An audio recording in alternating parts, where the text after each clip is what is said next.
Okay दोस्तों, तो हम सेशन की शुरुआत करते हैं और एक बार पुनः ये सेशन की शुरुआत से पहले एक बार पुनः आज के हमारे टाइम का आपसे परिचय करवाना चाहूंगा कि मोहन भाई आज के हमारे अनुभवी सदस्य जो एकता ग्रुप नागपुर से है और 22 सितंबर 2004 आपकी सोसाइटी डेट है और हमारे साथ आज how to practise a principles in daily life इस विषय पर अपने अनुभव हमारे साथ में साझा करेंगे। तो मोहन भाई एक बार फिर से पुनः स्वागत है आपका। और हम सेशन की शुरुआत, जो पहला प्रश्न है, अभी हम 12 कदम पढ़ ही रहे थे, उसमें ये चीजें लिखी हुई थी कि इन सिद्धांतों को पर जीवन के हर क्षेत्र में पालन किया। तो ये ए के प्रिंसिपल, ये सिद्धांत कौन से हैं, एग्जैक्टली क्या है, कौन कौन से हैं, प्लीज इनके बारे में कुछ बताइए हमें। नमस्ते दोस्तों, मैं एक शराबी हूँ, मेरा नाम मोहन है। हाय मोहन भाई। Hi friend sir, hi friend. परमेश्वर कृपा है, अल्कोहलिक एनोनिमस के साथ है। मैं सोबर हूँ। मैं एकता समूह नागपुर यहाँ का सभासद होकर 21 प्लस एक एक दिन के हिसाब से ऐसी मेरी सोबराइटी है। अब अल्कोहलिक एनोनिमस एक स्पिरिचुअल प्रोग्राम है और स्पिरिचुअलिटी में थ्योरी दी जाती है, सिद्धांत दिए जाते हैं। वो करना है नहीं करना है, अल्कोहलिक एनोनिमस भी बोलती है ये सूचना है, और दूसरे जगह पर बोलती भी है अनिवार्य है। तो करना है नहीं करना है सर्वथा अपने ऊपर निर्भर है। तो अल्कोहलिक एनोनिमस जो सिद्धांत देती है, तो सबसे पहले तो अल्कोहलिक एनोनिमस का सिद्धांत पहले 3 स्टेप के अंतर्गत है स्वीकृति। अगर स्वीकृति को हम 2 हिस्सों में बांटते हैं तो स्वीकार प्लस कृति। तो पहले 3 जो स्टेप्स है वो स्वीकृति के है, प्रामाणिकता और मुझसे बड़ी शक्ति और मेरी स्वेच्छा को त्यागना, ऐसी स्वीकृति अपने आप में देना और कृति के लिए तैयार होना। दूसरा सिद्धांत है अल्कोहलिक एनोनिमस का कि बगैर आत्म परीक्षण किए, बगैर अपने आप को वास्तविक रीत्या जाने हम सामने की जर्नी कर नहीं सकते, जो कि हमको परमेश्वर के तरफ लेके जाती है।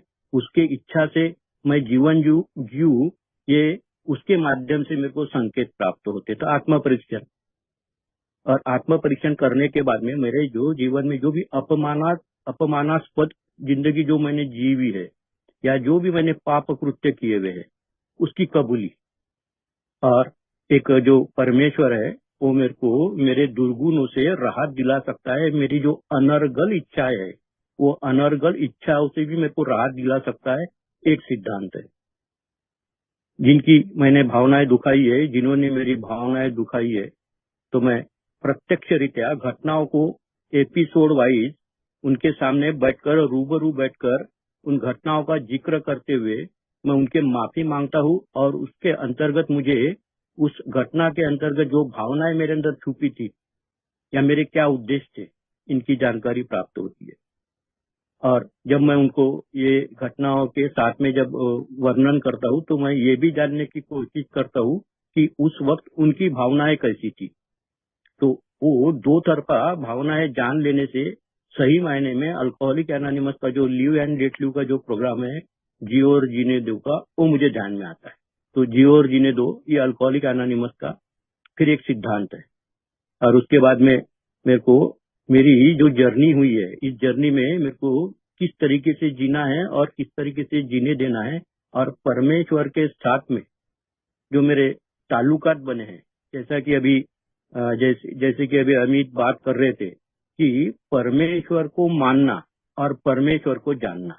तो इस जर्नी में यहाँ तक मैं परमेश्वर को जान लेता हूँ, और जानने के बाद में उससे ताल्लुकात या उससे मित्रता या उससे संबंध मेरे प्रस्तावित रहे। तो दुनिया में 2 ही मार्ग है, प्रार्थना और चिंतन मनन। तो प्रार्थना और चिंतन मनन के साथ में अपना आत्म परीक्षण करते हुए मैं परमेश्वर के साथ में अपना ताल्लुकात बढ़ाते हुए उसकी मेरे जीवन के प्रति क्या इच्छा है उस तरीके से जीवन जीने की प्रक्रिया, ये सिद्धांत। और ये जो मुझे प्राप्त हुआ है जीवन के हर क्षेत्र में, काम धंधा हो, वर्किंग विथ अदर्स, हम जो वर्किंग विथ अदर्स बोलते हैं, तो वर्किंग विथ अदर्स सिर्फ अल्कोहलिक एनोनिमस तक सीमित न रहते हुए वो वर्किंग विथ अदर्स मेरे परिवार में भी, काम धंधे की जगहों पर भी, तो जीवन के हर क्षेत्र में जो मैंने ये प्राप्त किया है उसको लागू करते हुए one day at A time base पर अपनी जिंदगी चलते देना है, one day at A time base पर अपने जीवन को, इस सिद्धांत को लागू करते हुए चलते रहना है हर एक क्षेत्र को। और उसी तरह और भी इसी के अंतर्गत जो स्लोगन्स आते हैं, वो स्लोगन्स भी मेरे लिए जीवन जीते टाइम पर वक्त वक्त पर वो स्लोगन्स भी काम में आते हैं। तो वो स्लोगन्स भी अल्कोहलिक एनोनिमस के सिद्धांतों का दूसरा स्वरूप है। तो स्टेप तो है सिद्धांत, उसके अंतर्गत जो छोटे छोटे स्लोगन्स रहते हैं, जैसे कि this too shall pass, God is greater than any problem I have, तो ये स्लोगन्स भी मेरे लिए सिद्धांत ही जीवन जीने के लिए साबित हो सकते हैं। धन्यवाद अमित भाई। Thank you so much Mohan भाई। तो आपने ये तो अभी बताया कि ये जो कदम है इनके, या फिर हमारा जो प्रिंसिपल्स है, ये जो प्रिंसिपल्स है तो क्या क्या है। तो लेकिन ये सिद्धांत कब, कहाँ और हम लोग कैसे इसको अपने रेगुलर प्रैक्टिस में लाएं, दैनिक जीवन में इसको कैसे प्रैक्टिस करें, इसका विकास कैसे होता है, आपके एक्सपीरियंसेस क्या कहते हैं, प्लीज बताइए। अल्कोहलिक एनोनिमस में ए का और दूसरा बड़ा मायने रखता है। एक है ऑलवेज अलर्ट और दूसरा है अल्टर एटीट्यूड। तो ये जो अल्टर एटीट्यूड मेरे में आया हुआ है, जो दृष्टिकोण में तब्दीली आया हुआ है, तो मैं ऑलवेज अलर्ट रहते हुए जो सिद्धांत मैंने सीखे हैं, समझ लिए हैं, उस पर जब चलने की कोशिश करता हूँ जीवन में, जब जीते वक्त कोई मुश्किल आती है, उदाहरण के तौर पर मैं आपके साथ में स्पष्ट करना चाहूंगा। मेरे बड़े भाई का साला और उसके लड़का किसी समारंभ में कुछ तो भी गड़बड़ कर रहा था, तो मैंने उस लड़के को डांटा, और डांटने के बाद में उसका जो पिताजी था, उसका पिताजी मेरे साथ में उसने झगड़ा किया वो उसको, उसके लड़के को डांटना मेरा पसंद नहीं आया। तो ये 5 साल पहले की घटना थी। तो उसके बाद में जब भी वो मेरे रूबरू में आता था, तब भी मुझे देखकर वो अपना मुंह पलटा लेता था। तो मुझे बुरा लगता था कि इस तरीके से मैंने तो ऐसा कोई गलत कार्य तो नहीं किया कि इसको इतना मेरे प्रति गुस्सा आना चाहिए। तो 5 साल बीते, 5 सालों में मैंने हर बार माफ करने की कोशिश की, चलो ठीक है वो ऐसा करता है बर्ताव, मगर आखिर में जाके अल्कोहलिक एनोनिमस का जो सिद्धांत है कि मैंने लाचारी नहीं पद करना चाहिए। तो मैं उससे तो काफी उम्र में 20-25 साल से बड़ा हूँ उससे। तो फिर मेरे को ध्यान में आया कि अल्कोहलिक एनोनिमस बोलती है कि मैंने लाचारी को न, माफी मांगने में भी या माफ करने में भी लाचारी को नहीं मैंने अपनाना चाहिए। तो फिर जैसा वो बिहेवियर करता था, 5 साल से मैं टॉलरेंट करता था, तो मैंने सेम उसी प्रकार से जैसा वो मेरे को देख के मुंह मोड़ता था, तो मैंने भी मुंह मोड़ना सीख लिया। तो लाचारी मैं हर बार पद कर नहीं सकता। अल्कोहलिक एनोनिमस के सिद्धांत मेरे को सिखाते कि मैंने माफ करना चाहिए, माफी मांगना चाहिए। तो जीवन जीते वक्त ऐसी जो घटनाएं होती, तो इन घटनाओं में अल्कोहलिक एनोनिमस का जो सिद्धांत है, उसका मैं किस तरीके से भूल भी जाता हूँ, मगर किस तरीके से मैंने याद करके अलर्ट रह के अपने आप को जागरूक रखते हुए, अपने आप को सेल्फ रिमेम्बरिंग में रखते हुए, उसका मैं अपने रोजमर्रा के जिंदगी में उसका इस्तेमाल कर सकता हूँ। अगर मैं इस्तेमाल करता हूँ तो रात में मैं जब सोने के लिए जाता हूँ, मैं मेरा आत्म परीक्षण करता हूँ, तो मेरा दिन बहुत बेहतरीन, जो भी मैंने करना चाहिए था, वो अल्कोहलिक एनोनिमस ने जो सिद्धांत मुझे दिए उसके अंतर्गत मैंने वो दिन बिताया हुआ है। तो जब ऐसा अपने आप में रात में सोने के पहले मैं आत्म परीक्षण करता हूँ, तो मुझे अपने आप को समाधान प्राप्त होता है। और मेरे को लगता है कि सर्वश्रेष्ठ बात मेरे लिए समाधान ही है, सर्वश्रेष्ठ बात मेरे लिए चित्त शांति है। तो इस तरीके से मैं सिद्धांतों को घटनाओं के अंतर्गत, परिस्थिति के अंतर्गत, व्यक्तियों को देखते हुए अल्कोहलिक एनोनिमस के सिद्धांतों को अपनाते हुए, लागू करते हुए, मैं उस तरीके से उसका यूज कर सकता हूँ। धन्यवाद। Thank you so much Mohan भाई। और दोस्तों एक प्रश्न और पूछें, और आप सभी के लिए ओपन है आज का जो टॉपिक है। आपके कोई भी प्रश्न हो आज के टॉपिक से रिलेटेड, प्लीज आगे आइए, हैंड रेज कीजिए। आप हैंड रेज कर अपने प्रश्न पूछने की इच्छा व्यक्त कर सकते हैं। 2 से 3 मिनट का समय लेकर प्रश्न पूछ सकते हैं।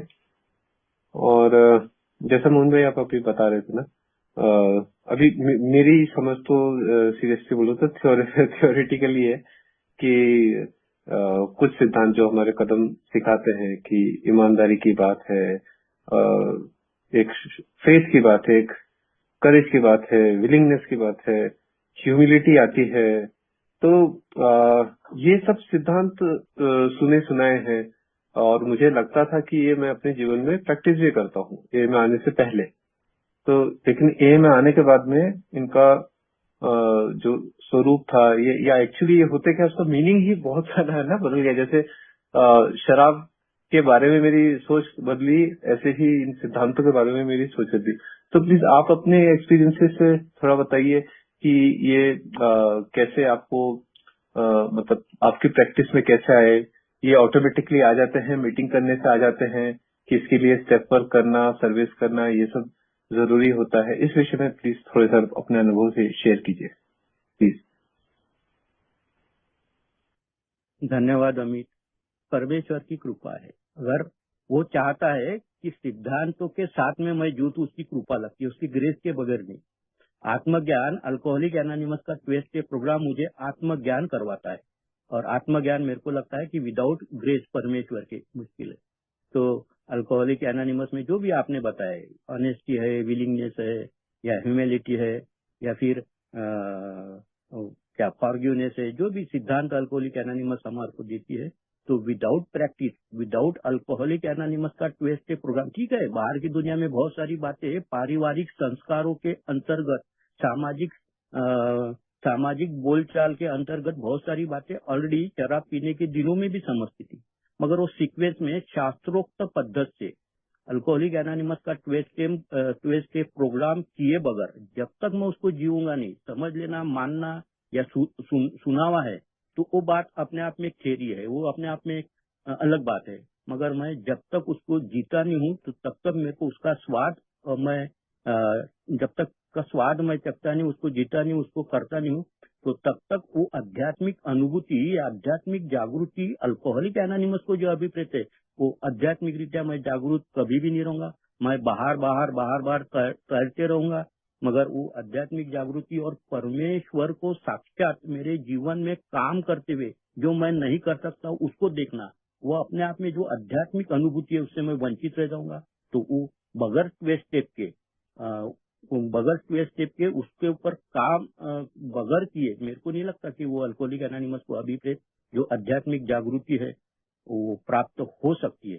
तो without alcoholic anonymous 12 step program practice करे बगैर वो आध्यात्मिक अनुभव जीवन में मिलते भी रहेंगे, मगर वो आध्यात्मिक अनुभव मेरे लिए है, ये मेरे लिए आध्यात्मिक अनुभव है, इसकी जानकारी मुझे प्राप्त नहीं हुई क्योंकि मैं अवेयर नहीं रहूंगा। तो और आध्यात्मिक जागृति, अवेकनिंग तो अपने आप में आत्मज्ञान है। तो विदाउट 12 स्टेप वो आत्मज्ञान, वो आध्यात्मिक जागृति और परमेश्वर की वो अनुभूति जिसको शब्दों में बयान नहीं किया जा सकता, सिर्फ ऐसा किया जाता, वो बगैर 12 स्टेप मेरे को प्राप्त हो नहीं सकती, ऐसा मेरा खुद का मानना है। धन्यवाद जी, thank you so much Mohan ji. और दोस्तों, मेरे मन में तो काफी प्रश्न हैं, आपके मन में भी जरूर ये टॉपिक से रिलेटेड प्रश्न होंगे। एक और प्रश्न आ रहा था मन में मोहन जी की ए में आया मैं तो कुछ चीजें बोली जा रही थी। एक थी ईमानदारी के बाद खुद से ईमानदारी, और ट्रस्ट की बात की जा रही थी कि प्रोसेस पे थोड़ा सा ट्रस्ट करना समय लगता है ना, चीजें करने में समय लगता है। और मैं बार बार है ना अपने एक ही मित्रों को, ओल्ड टाइमर्स को, जब कृपा हुई और स्पॉन्सर मिले तो स्पॉन्सर को पूछा था, तो ये क्या मुझे मतलब हमेशा स्पॉन्सर से ही पूछना पड़ेगा, किसी से जानकारी लेनी पड़ेगी कि ये समझ भी धीरे धीरे स्टेप करते हुए, प्रैक्टिस करते हुए आ जाती है जीवन में? मेरा ऐसा मानना है कि अल्कोहलिक एनोनिमस का प्रोग्राम मुझे स्वावलंबी बनाता है, और डिपेंडेंसी सिर्फ और सिर्फ परमेश्वर के साथ में डिपेंडेंसी प्राथमिक दिनों में रहती है, उसके बाद में परमेश्वर भी मुझे स्वावलंबी बनाता है। वो जो सिद्धांत है उस सिद्धांतों को मैं प्रैक्टिस करता हूँ तो परमेश्वर भी डिपेंडेंसी उस पे से भी निकालकर फिर मेरे को मेरे विल पावर पर शिफ्ट करता है। तो मुझे नहीं लगता कि पूरी जिंदगी मैं अपाहिज स्पॉन्सर के साथ में ही जीऊँ, मुझे नहीं लगता। मैं अगर सिद्धांत अपने आप को one day at A time basis पर अल्कोहलिक एनोनिमस जो बताती है उस तरीके से अगर मैं जीता हूँ तो मैं इंडिपेंडेंट भी बनता हूँ और दूसरे के लिए सहयोगी भी बनता हूँ। मैं हमेशा स्पॉन्सर के ऊपर बोलो या किसी औरों के ऊपर मैं डिपेंड नहीं रह सकता। मुझे अपने आप के निर्णय लेना, अपने आप के लिए प्लानिंग बनाना और कौन सी ऐसी चीजें है कि जिसको मुझे छोड़ते हुए उसका फॉलो करना है तो अपने आप में कर सकता हूँ। मेरे अंदर वो आध्यात्मिक जागृति आती है कि मैं अपने आप में खुद इंडिपेंडेंट बन जाता हूँ, मैं स्वावलंबी बन जाता हूँ। और ये सिद्धांत 100% परमेश्वर के साथ में जीते हुए मेरे को अपने आप में स्वावलंबी बनाते हैं। मुझे अपनी सद्विवेक बुद्धि से किस तरीके से मैंने वो आध्यात्मिक स्थिति के ऊपर निर्भर है। तो आध्यात्मिक स्थिति और परमेश्वर ये दोनों मेरे साथ में पैरेलल चलते रहे तो मैं अपने ही इच्छा शक्ति से, अपने ही सद्विवेक बुद्धि से ठीक से परमेश्वर का मार्गदर्शन लेते हो। अब तो बहुत बार होता है ऐसा कि हमारी जब आध्यात्मिक स्थिति ठीक नहीं रहती तो हम चर्चा कर सकते हैं, मगर सिद्धांत हमें स्वावलंबी बनाते ही बनाते हैं। परमेश्वर के साथ में जीते हुए आध्यात्मिक स्थिति अगर मेरी ठीक रहती है तो मैं स्वावलंबी जिंदगी एक एक दिन के हिसाब से जी सकता हूँ, ऐसा मेरा मानना है। जी जी, बहुत बहुत धन्यवाद मोहन जी। और क्योंकि कोई हैंड रेज नहीं है तो एक और क्वेश्चन आपसे पूछना चाहूंगा कि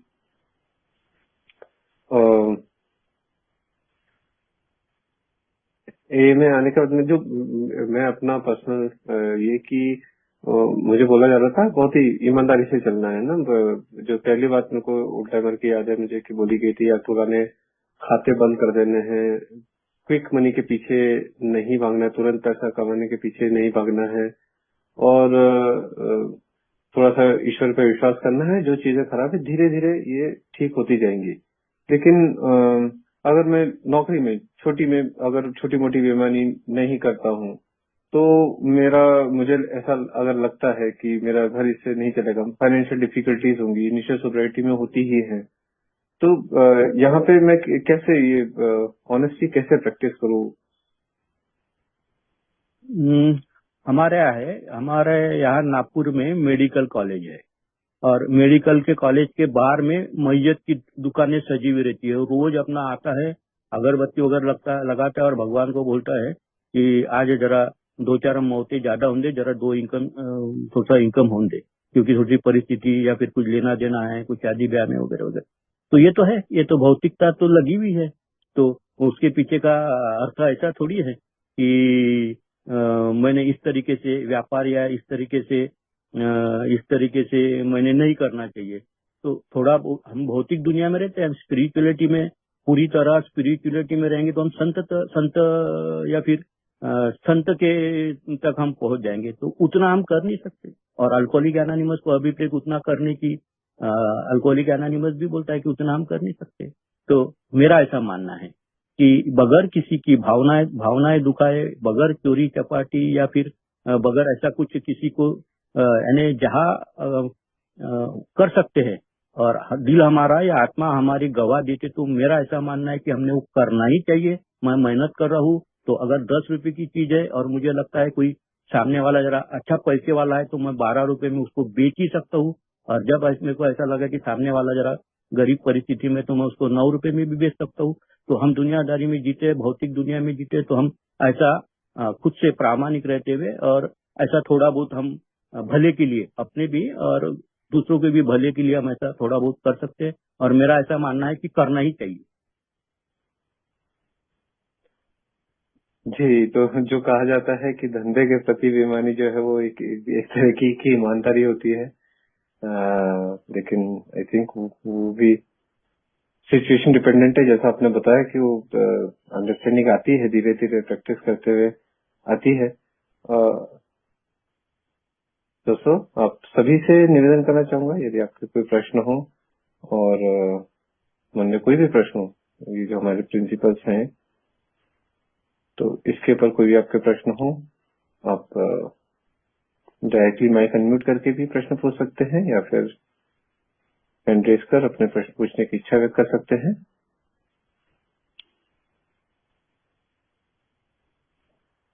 एक जरूर क्वेश्चन पूछना चाहूंगा मोहन जी की अरविंद भाई की तरफ बढ़ने से पहले कि मीटिंग में तो मैं ना आराम से एकदम बहुत ही प्यार से बात करता हूँ। मेरे अंदर थोड़ी ह्यूमिलिटी भी रहती है और मैं सब मेंबर से भी अच्छे से बात करता हूँ। ए से रिलेटेड चीजों में मेरे अंदर वो चीजें आ जाती है। घर पे ये सारी चीजें बाहर गायब हो जाती है। तो घर के अंदर ये जो प्रिंसिपल्स है हमारे, खासकर टॉलरेंस, पेशेंस, पिटी और लव, ये सब कैसे प्रैक्टिस करें, इसके ऊपर अपने कुछ अनुभव साझा कीजिए प्लीज। अमित जी, एक अल्कोहलिक की जो विनम्रता होती है वो परिस्थिति के अनुरूप 19-20 होती रहती है। अगर परिस्थिति बहुत ज्यादा विपरीत है या सामने कोई पहलवान है तो विनम्रता तुरंत धारण कर लेनी पड़ती है। जो ढोंग होता है तो वो ढोंगी विनम्रता है। मगर अल्कोहलिक एनोनिमस को जो अभिप्रेत विनम्रता है कि मैं जैसा हूँ वैसा स्वीकार करते हुए परमेश्वर ही मेरे को मेरी जिंदगी का तारनहार है या मेरी जिंदगी को चलाने वाला है। तो इस तरीके से दिन भरे में अगर मेरे जैसा आदमी दिन भरे में कम से कम 10-20 बार ये प्रार्थना को दोहराता है कि परमेश्वर मेरी नहीं आपकी इच्छा चले, तो ये अगर मैं दोहराते रहता हूँ तो जो भी है हम नाव में जो जीते हैं या फिर one day at A time में जो जीते हैं, तो परमेश्वर आपकी इच्छा चले मेरी नहीं, तो विनम्रता काम करते रहती है। और जिस दिन परमेश्वर की ये जो प्रार्थना है ये मुझे याद नहीं रहती, 10-20 बार तो दिन भर में करना चाहिए। मगर ओवरऑल मेरा ऑब्जर्वेशन ऐसा है और मैं खुद भी बहुत बार इसी में रहता हूँ कि परिस्थिति की अनुरूप मेरे अंदर विनम्रता कम ज्यादा होते रहती है। जब परिस्थिति मेरी विपरीत रहती है, व्यक्ति मुझसे बड़े रहते हैं, तो मेरे को विनम्रता धारण करनी पड़ती है, वो मेरी मजबूरी होती है।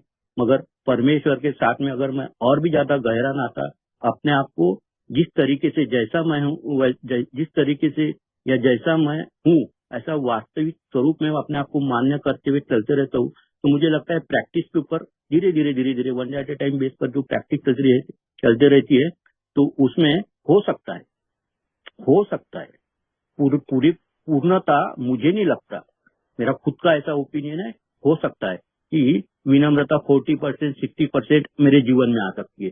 मगर मुझे नहीं लगता कि 100% विनम्रता मेरे जैसे आदमी में आएंगी करके। तो मेरा ऐसा मानना है कि विनम्रता परिस्थिति अनुरूप 19-20 होती रहती है। मगर मैं वास्तविक स्वरूप को अपने आप को स्वीकारते हुए, जागरूक रहते हुए, अपने बारे में सेल्फ रिमेम्बरिंग में रहते हुए कि मुझे हर सिचुएशन में विनम्र रहना है, तो वो टिकी रहती है। मगर सब बातों का सार यह है कि आध्यात्मिक स्थिति मेरी ठीक है तो बाकी सब ठीक है। अगर आध्यात्मिक स्थिति मेरी विपरीत है, थोड़ी गड़बड़ है, तो फिर वो विनम्रता भी थोड़ी 19-20 होते रहती है। मगर मेरे को ऐसा ओवरऑल मेरा खुद का अनुभव ऐसा है कि 40-60% विनम्रता मुझे आ गई है। मुझे प्रैक्टिस करते हुए, सिद्धांतों को प्रैक्टिस करते हुए 40-60% आ गई है। मुझे नहीं लगता कि मेरी जिंदगी में पूरे 80 के ऊपर मैं कभी विनम्रता में जा पाऊंगा। तो इतना हो सकता है अगर जागरूक रह के मैं करता हूँ तो, ऐसा अमित जी मुझे लगता है। जी थैंक यू। स्केली आपने बहुत हाई कर दिया। अगर आप बोल रहे हैं 40 से 60% तो मेरे जैसे जी कॉमर्स के लिए स्केली काफी हाई हो गया। नेक्स्ट अरविंद भाई, आपका हैंडरेस था, आपका प्रश्न हो, और अभिषेक भाई का भी हैंडरेस था। आप अरविंद भाई के बाद में ले लीजिएगा। जी अरविंद भाई। जी धन्यवाद अमित भाई। नमस्कार भाई, मैं अरविंद अलकोली। एग्जैक्टली लगभग यही सवाल जो अभी अमित भाई ने पूछा वही लगभग मेरा भी था, जिसका जवाब मुझे बहुत सुंदर तरीके से मिल गया। लेकिन साथ में मैं एक और सवाल सर से पूछना चाहूंगा कि हमें ये बताया गया कि पावर ग्रेटर देन अस, कोई भी मानवीय शक्ति की पर्टिनेंट आइडिया में कहा गया कि कोई भी मानवीय शक्ति ये नहीं कर सकती है, और एक उच्च शक्ति की बात की गई। फिर ये एग्नोस्टिक्स में ये कहा गया कि वो शक्ति हमारे अंदर है, हमारे अंदर ही है, जिसे हमको खोजना है। तो ये थोड़ा सा मुझे कंफ्यूज कर रही थी ये चीज कि कोई भी मानवीय शक्ति ये नहीं कर सकती, और फिर ये कहा गया कि वो शक्ति हमारे अंदर ही है। और तो क्या ये 12 स्टेप करने के बाद 12वें स्टेप में जब ये रिचुअल अवेकनिंग होती है, आत्मज्ञान, तब की बात कर रहे हैं ये अगर आप समझ पाए हो मेरा प्रश्न को जो मैं पूछना चाह रहा हूँ। Fantastic, wonderful.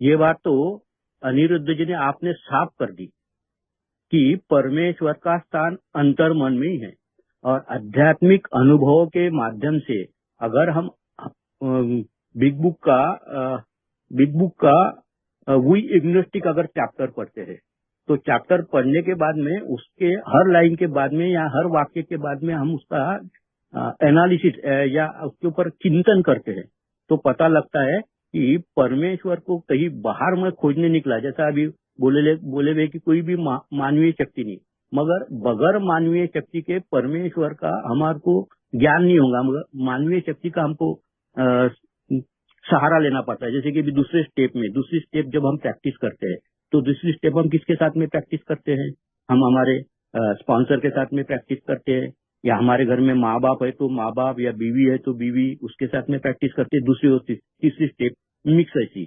और जहाँ हम काम धंधा करते हैं वहां का जो बॉस है वो जैसा बोलेगा वैसा, तो इस तरीके से हम प्रैक्टिस करते हैं तो थोड़ा तो वो प्रैक्टिस होता है कि हमारी स्वेच्छा थोड़ा कम होते रहता है। और ऐसा करते टाइम पर हमारे को जो आध्यात्मिक अनुभूतियां होती रहती है, मगर ये आध्यात्मिक अनुभूतियां हमको तब रियलाइज नहीं होती जब हम आगे जैसा हम आगे बढ़ते जाते हैं, वैसे वैसे मेरे लिए ये आध्यात्मिक अनुभूति ये मुझे ज्ञात होता है। और वैसे ही मुझे ये भी ज्ञात होता है, मगर सेकंड स्टेप में लिखा हुआ है कि भगवान को मैंने कहाँ खोजना चाहिए। तो भगवान को कहाँ खोजना चाहिए, तो भूतकाल के जो अनुभव है उसके माध्यम से। और फिर हम जैसा स्टेप वर्क में आगे बढ़ते हैं तो मुझे समझ में आता है कि शक्ति, परमेश्वर की जो शक्ति है वो सिर्फ मेरे भाव में है, वो मेरे श्रद्धा में है, वो मेरे फेथ में है। एक्चुअल अभी मैं बहुत बार शेयर करते रहता हूँ कि मैं जिस संस्कृति में मेरा जन्म हुआ है वो संस्कृति में बगैर तस्वीर के मेरे अंदर वो भाव उत्पन्न नहीं होती, फेथ के भाव उत्पन्न नहीं होते। तो मुझे वो तस्वीर लगती है, तो वो भाव जो है वो फिर एक दिन ऐसा आता है 2 स्टेप करने के बाद में फिर वो तस्वीर की मेरे को जरूरत नहीं गिरती। वो चिंतन मनन के माध्यम से, प्रेयर के माध्यम से अपने आप अंदर ही अंदर घटित होता है। वो फिर कहीं मेरे को तस्वीर की आवश्यकता नहीं गिरेंगी, मगर उसके लिए 2 स्टेप तक आध्यात्मिक जागृति तक जाना पड़ता है। तभी वो जो बोला गया है वो तभी मुझे समझ में आता है। बगैर 2 स्टेप 12वें कदम तक पहुंचे तक वो बात जो है वो मेरे समझ में नहीं आती। वो खोज जो परमेश्वर की खोज है, वो खोज के लिए भी मुझे पूर्ण 2 स्टेप प्रोग्राम करना ही करना होता है। और वो खोज मुझे प्रार्थना और ध्यान के माध्यम से अपने आप अंदर ही प्राप्त होती है। वो क्या सिर्फ भाव है, वो सिर्फ भावना है, वो भावनाएं फिर काम करती है, वो सिर्फ भाव फिर बाद में काम करते हैं, ऐसा मुझे लगता है। ओके, धन्यवाद बहुत ही सुंदर तरीके से बताया। Thank you so much Arvind भाई।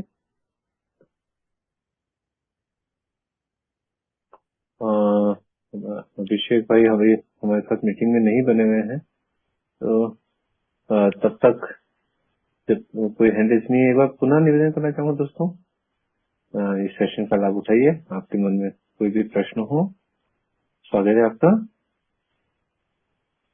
एक और क्वेश्चन मोहन जी, मतलब ये चीजें ही एक्चुअली है ना, दिखती सरल है और प्रैक्टिस करने में इतनी डिफिकल्ट होती है। तो अगर आप प्रिंसिपल्स के जैसे हम लोग बोलते हैं कि हमारा स्टेप 1 जो है वो एक नींव है, स्टेप 2 जो है वो कॉर्नरस्टोन है, और स्टेप 3 जो है वो एक की स्टोन है, इस तरीके की चीजें बोलते हैं, मीटिंग्स में सुनी मैंने। तो प्रिंसिपल्स को अगर हम लोग थोड़ा सरल भाषा में अगर हम समझना चाहें कि एक्चुअली किन प्रिंसिपल्स की बात की जा रही है, तभी तो मैं इसको प्रैक्टिस कर पाऊंगा, तो आप उसको प्लीज अगर थोड़ा समराइज कर पाए तो। हाँ, कर सकते हैं ना। सबसे बड़ी सिद्धांत तो कोई भी हो, दुनिया के कोई भी सिद्धांत हो, दुनिया का कोई भी अध्यात्म हो, दुनिया का कोई भी धर्म हो, दुनिया की कोई भी पंथ परंपरा, कुछ भी हो दुनिया में कहीं पर भी, बगैर एक्सेप्टेंस के, बगैर स्वीकार के बात आगे बढ़ नहीं सकती। तो सबसे बड़ा सिद्धांत तो है स्वीकार। वो तो अल्कोहलिक एनोनिमस ने उसको तो सबसे पहले स्थान पर रखा हुआ है। और रखा क्या है, दुनिया में बगैर स्वीकार के कोई धर्म, पंथ, परंपरा या अध्यात्म बगैर स्वीकार के आगे बढ़ नहीं सकता जब तक मैं स्वीकार नहीं करता हूँ। तो सरल भाषा में आध्यात्मिक राग पर जो मुझे चलना है तो मुझे स्वीकार करना पड़ता है कि कुछ कमजोरियां, कुछ तो है कि जो मुझे दुरुस्त करना है। तो सरल भाषा में जो दुरुस्त करना है उसके लिए स्वीकार। और अल्कोहलिक एनोनिमस के नजरिए से देखिए तो मेरे अकेले के बलबूते पे सिर्फ स्वीकार करने से नहीं होगा। मुझे दुनिया में दो प्रकार का अध्यात्म देखा जाता है। पहला अध्यात्म होता है जो ईश्वर से शुरू होता है और ईश्वर पर जाके समाप्त होता है। दूसरा अध्यात्म होता है जिज्ञासा स्वरूप चालू होता है और वो भी जाके कोई तो भी वो भला ही उसको शब्द अलग हो, ईश्वर नहीं बोले, कोई दूसरा शब्द प्रयोग किया जाए, मगर वहां जाने के बाद में भी उसको पता चलता है कि कुछ तो है ऐसा कि जो नेचर को कंट्रोल कर रहा है। तो सीधी बात है, मैं अगर ईश्वर को मानने वाला हूँ तो सीधी बहुत ही सिंपल बात है, अगर ईश्वर को मानता हूँ तो फिर ईश्वर तो है, स्वीकार है प्लस ईश्वर है, और स्वीकार है और फिर ईश्वर है। तो उसके बाद में ये समझ में आता है सादा जो अल्कोहलिक एनोनिमस ने जो आध्यात्मिक सादे सिद्धांत दिए हुए कि जो कुछ भी 19-20 जो कुछ भी हुआ है मेरे जिंदगी में, जो कुछ भी मैंने अपनी जिंदगी को तहस नहस किया हुआ है अपने खुद के, मैं अभी लोगों के बारे में क्या किया मैंने और किस तरीके से किया उसकी बात नहीं कर रहा हूँ। मैंने अपने आप को जिस तरीके से नेस्त नाबूद किया हुआ है या जिस तरीके से मैंने अपने आप को तहस नहस किया हुआ है, तहस नहस किया तो 3 मायने में उसे समझता हूँ। एक तो वैचारिक रीत्या, दूसरा भावनात्मक रीत्या और तीसरा आध्यात्मिक रीत्या। ये ठीक हो तो बाकी सब ठीक हो जाए। तो ये सब हुआ कैसे है? तो ये मेरे स्व इच्छा से हुआ है। मैंने 38 साल की जो मेरी उम्र थी तब मैं अल्कोहलिक एनोनिमस में आया था। पहले 8 साल अगर मैं छोड़ देता हूँ तो 30 साल मैंने अपने स्व इच्छा से जिंदगी जिया, और आखिर में अल्कोहलिक एनोनिमस में जब मुझे लाया गया था, 2 साइकियाट्रिस्ट की मेरे को दवाई लेकर अल्कोहलिक एनोनिमस में आना पड़ा था। तो उस वक्त मेरी हालत, मैं मृत्यु के बिल्कुल कगार पे था। तो मेरी स्व इच्छा से हुआ क्या, मैं तो मृत्यु के दरवाजे पे पहुंचा। तो मुझे स्व इच्छा जो है आध्यात्मिक सिद्धांत बोलता है कि मुझे कुछ नया ग्रहण करना है, तो मुझे मेरे स्व इच्छा को छोड़ना पड़ेगा। तो मेरी स्व इच्छा उत्पन्न कहाँ से होती है, स्व इच्छा मेरी इस तरीके से काम क्यों करती है, तो मुझे आत्म परीक्षण करना है कि मेरे अंदर ये स्व इच्छा किस तरीके से काम करती थी और किस तरीके से मैं अपने आप को ही बर्बाद करते जाता। तो ये सिंपल तरीके से स्वीकार करना है, स्व इच्छा का त्याग करना है, परमेश्वर को मान्यता देना है, अपना आत्म परीक्षण करना है। और मेरे जो स्व इच्छा है वो स्व इच्छा है हमेशा निगेटिव होती है। तो 2-3 चीजें मैं चौथे पारी के अंतर्गत, जब मेरे जीवन में 3 बार चौथी पारी को मैंने काम किया हुआ है, इसमें गर्व है, आत्मसम्मान है, महत्वाकांक्षा है। ये 3 चीजें हमेशा निगेटिव स्वरूप में मेरे साथ में काम करती रहती थी। जबकि भौतिक दुनिया में आदमी ने महत्वाकांक्षी होना चाहिए, आत्मसम्मान से आदमी ने जिंदगी जीना चाहिए, भौतिक दुनिया ने मुझे सिखाया। मगर उसको मैंने निगेटिव तरीके से, मेरे आत्मसम्मान की प्राप्ति या मेरी महत्वाकांक्षा जो वाम मार्ग से, गलत तरीके से उसको पूरा करने की कोशिश की। तो स्व इच्छा जानने के बाद में ये जो इस तरीके से जो जिन दुर्गुणों ने मेरा नुकसान किया हुआ है या तहस नहस किया हुआ है, वो परमेश्वर दूर कर सकता है। 100% करेगा, उसको करना ही पड़ेगा। अगर मेरी उतनी विलिंगनेस तगड़ी है तो उसको करना ही पड़ता है और करता ही है वो। हाँ, हो सकता है कुछ छूट, उसकी अगर मर्जी नहीं है तो उसमें से कुछ छूट जाता है, मगर उसको करना ही होता। अगर मेरी करने की तैयारी है तो 6वें पारी में लिखा है 12 पारियां 12 रूढ़ी किताब में कि जब मैं करने को तैयार रहता हूँ तो उसको करना ही पड़ता है। वो करने को अगर तैयार तो मुझे करना ही पड़ता है। तो दुर्गुण भी परमेश्वर मेरे में से निकालता है, 100% निकालता है। कितने निकालेगा, कब निकालेगा, वो उसकी मर्जी, उसको जब लगेगा वो निकालेगा। मगर मेरा प्रार्थना करते रहना मेरा कर्तव्य, मेरा काम है, तो निकालता तो जरूर है। और उसके बाद में सिंपल तरीका है कि जिन लोगों की भावनाएं दुखाई है, जिन लोगों ने हमारी भावनाएं दुखाई है, माफ करते हुए चलो, क्षमा करते हुए चलो, माफी मांगते हुए चलो। आत्म परीक्षण, spot inventory, daily inventory, quarterly inventory, half yearly inventory, yearly inventory लेते जाएंगे हम भगवान के साथ में प्रार्थना और ध्यान के माध्यम से। ध्यान तो वैसी बहुत बड़ी चीज है, चिंतन मनन के माध्यम से हम भगवान के साथ में ताल्लुकात बना के रखेंगे, जिंदगी हमारा बहुत स्मूथ हो जाता है। भगवान के साथ में जिंदगी जीने से वैफल्य, दुख, चिंता, असुरक्षित की भावना वैसे ही अपने आप में गल जाती है, निकल जाती है। पता भी नहीं लगता कि मैं अपने आप को कितना असुरक्षित महसूस करता था। परमेश्वर के साथ में जीते हुए वो असुरक्षितता के भाव मेरे अंदर उत्पन्न ही नहीं होते। तो मैं परमेश्वर के साथ में अपनी मित्रता प्रार्थना और ध्यान के माध्यम से, चिंतन मनन के माध्यम से, तो इस तरीके से मैं करते रहता हूँ। और वर्किंग विद अदर्स मैं करते रहता हूँ। तो आसान तरीके से one day at A time base पर भगवान के साथ में मेरी जिंदगी बहुत आराम से, बगैर चिंता के, बगैर वैफल्य के और बगैर दुख के। मुझे तो एक बात अपने आप में समझिए जिंदगी के बारे में कि स्वनिर्मित जो समस्या है मैं मेरे लिए खड़े करता था, वो स्वनिर्मित समस्या है तो मेरी गायब हो जाती है। हाँ, नेचुरल जो समस्या है वो तो वो तो उसको कोई रोक नहीं सकता। मगर मेरी जो स्वनिर्मित समस्या है, वो स्वनिर्मित समस्या मेरी कहाँ से कहाँ निकल जाती तो रहती नहीं जिंदगी में, जब मैं परमेश्वर के साथ में जिंदगी जीता हूँ। तो इस आसान तरीके से स्वीकार करते हुए, स्व इच्छा को जानते हुए, परमेश्वर पे भरोसा करते हुए, आत्म परीक्षण करते हुए, किसी का मन दुखाया नहीं दुखाया तो उसको माफ करते हुए, माफी मांगते हुए, परमेश्वर के साथ में ताल्लुकात बनाते हुए, अपना आत्म परीक्षण करते हुए अगर मैं जीते रहता हूँ तो मुझे लगता है कि अपेक्षित जो आपको था उस तरीके से जिंदगी में जी सकता हूँ। और मैं अपने बारे में अगर बात करूँ तो मैं अपने बारे में ये कर सकता हूँ कि मैं उस तरीके से जिंदगी आज के घड़ी में जी रहा हूँ।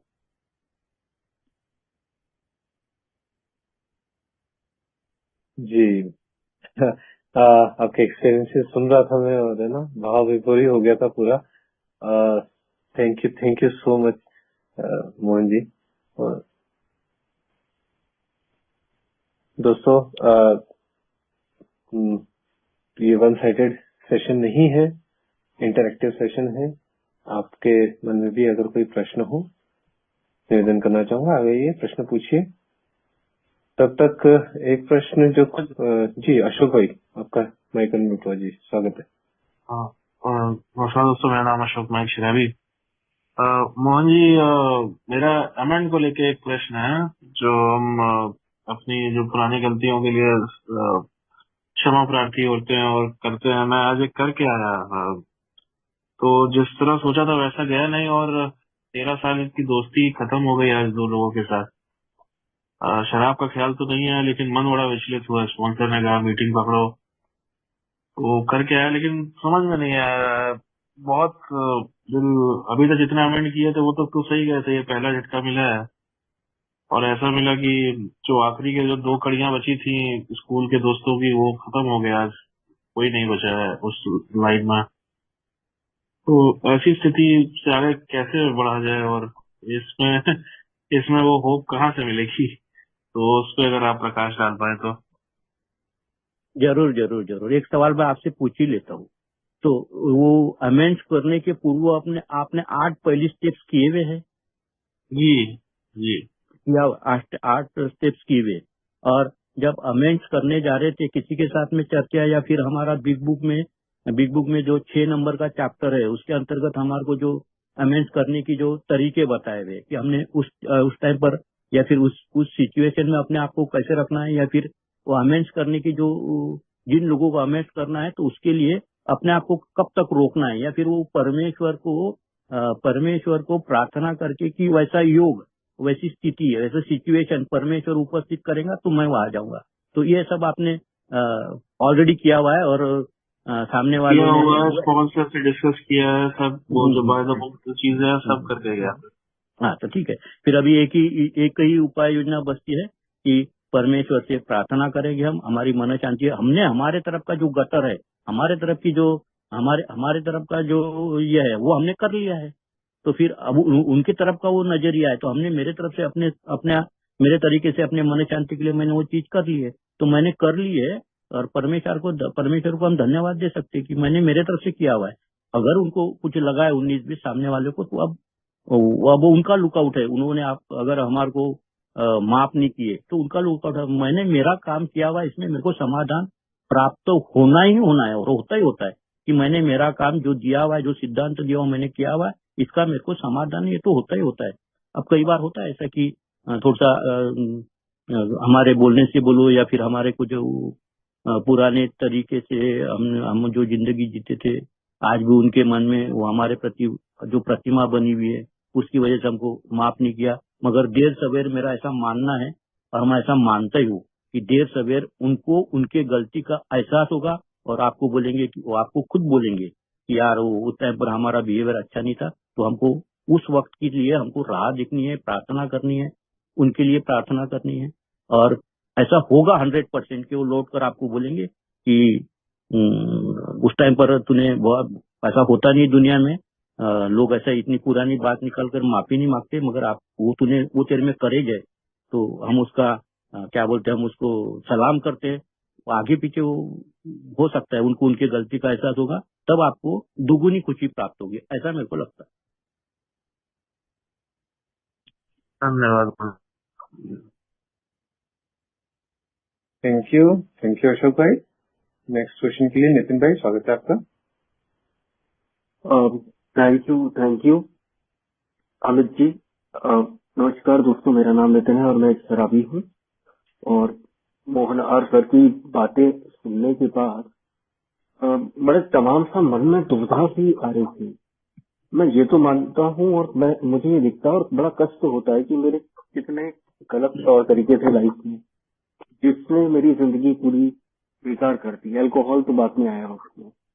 दूसरी चीज, मेरे स्पॉन्सर हमेशा ये कहते रहते हैं, practise a principles in life, practise the programme in life. मतलब फॉर एग्जाम्पल बिग बुक पढ़ो, वो पढ़ने हैं तुम्हें, डेली ग्रेटिट्यूड लिखना है तुम्हें, ये सब। लेकिन कई बार मैंने ये देखा है कि बहुत अच्छा चलता होता है, कभी कभी मैं बीच में उसको मतलब नहीं करता जिस दिन मन। तो कई बार ऐसा भी होता है कि एक आध दिन में मैं नहीं कर पाता सारी चीजें और फिर गिल्टी फील करता हूँ। तो इसका क्या मैं उपाय करूं? एक ही लाइन में ऐसा है कि हमको जो सिद्धांत मालूम है, अगर हमसे छूट जाते हैं तो जहां है वहां से शुरुआत करेंगे। हम जहां से हम है वहां शुरुआत करेंगे। और अल्कोहलिक एनोनिमस का प्रोग्राम नितिन जी पश्चाताप करने का नहीं है, आत्म करुणा में जाने का नहीं है, हमको कृति में उतरने का अल्कोहलिक एनोनिमस का प्रोग्राम है।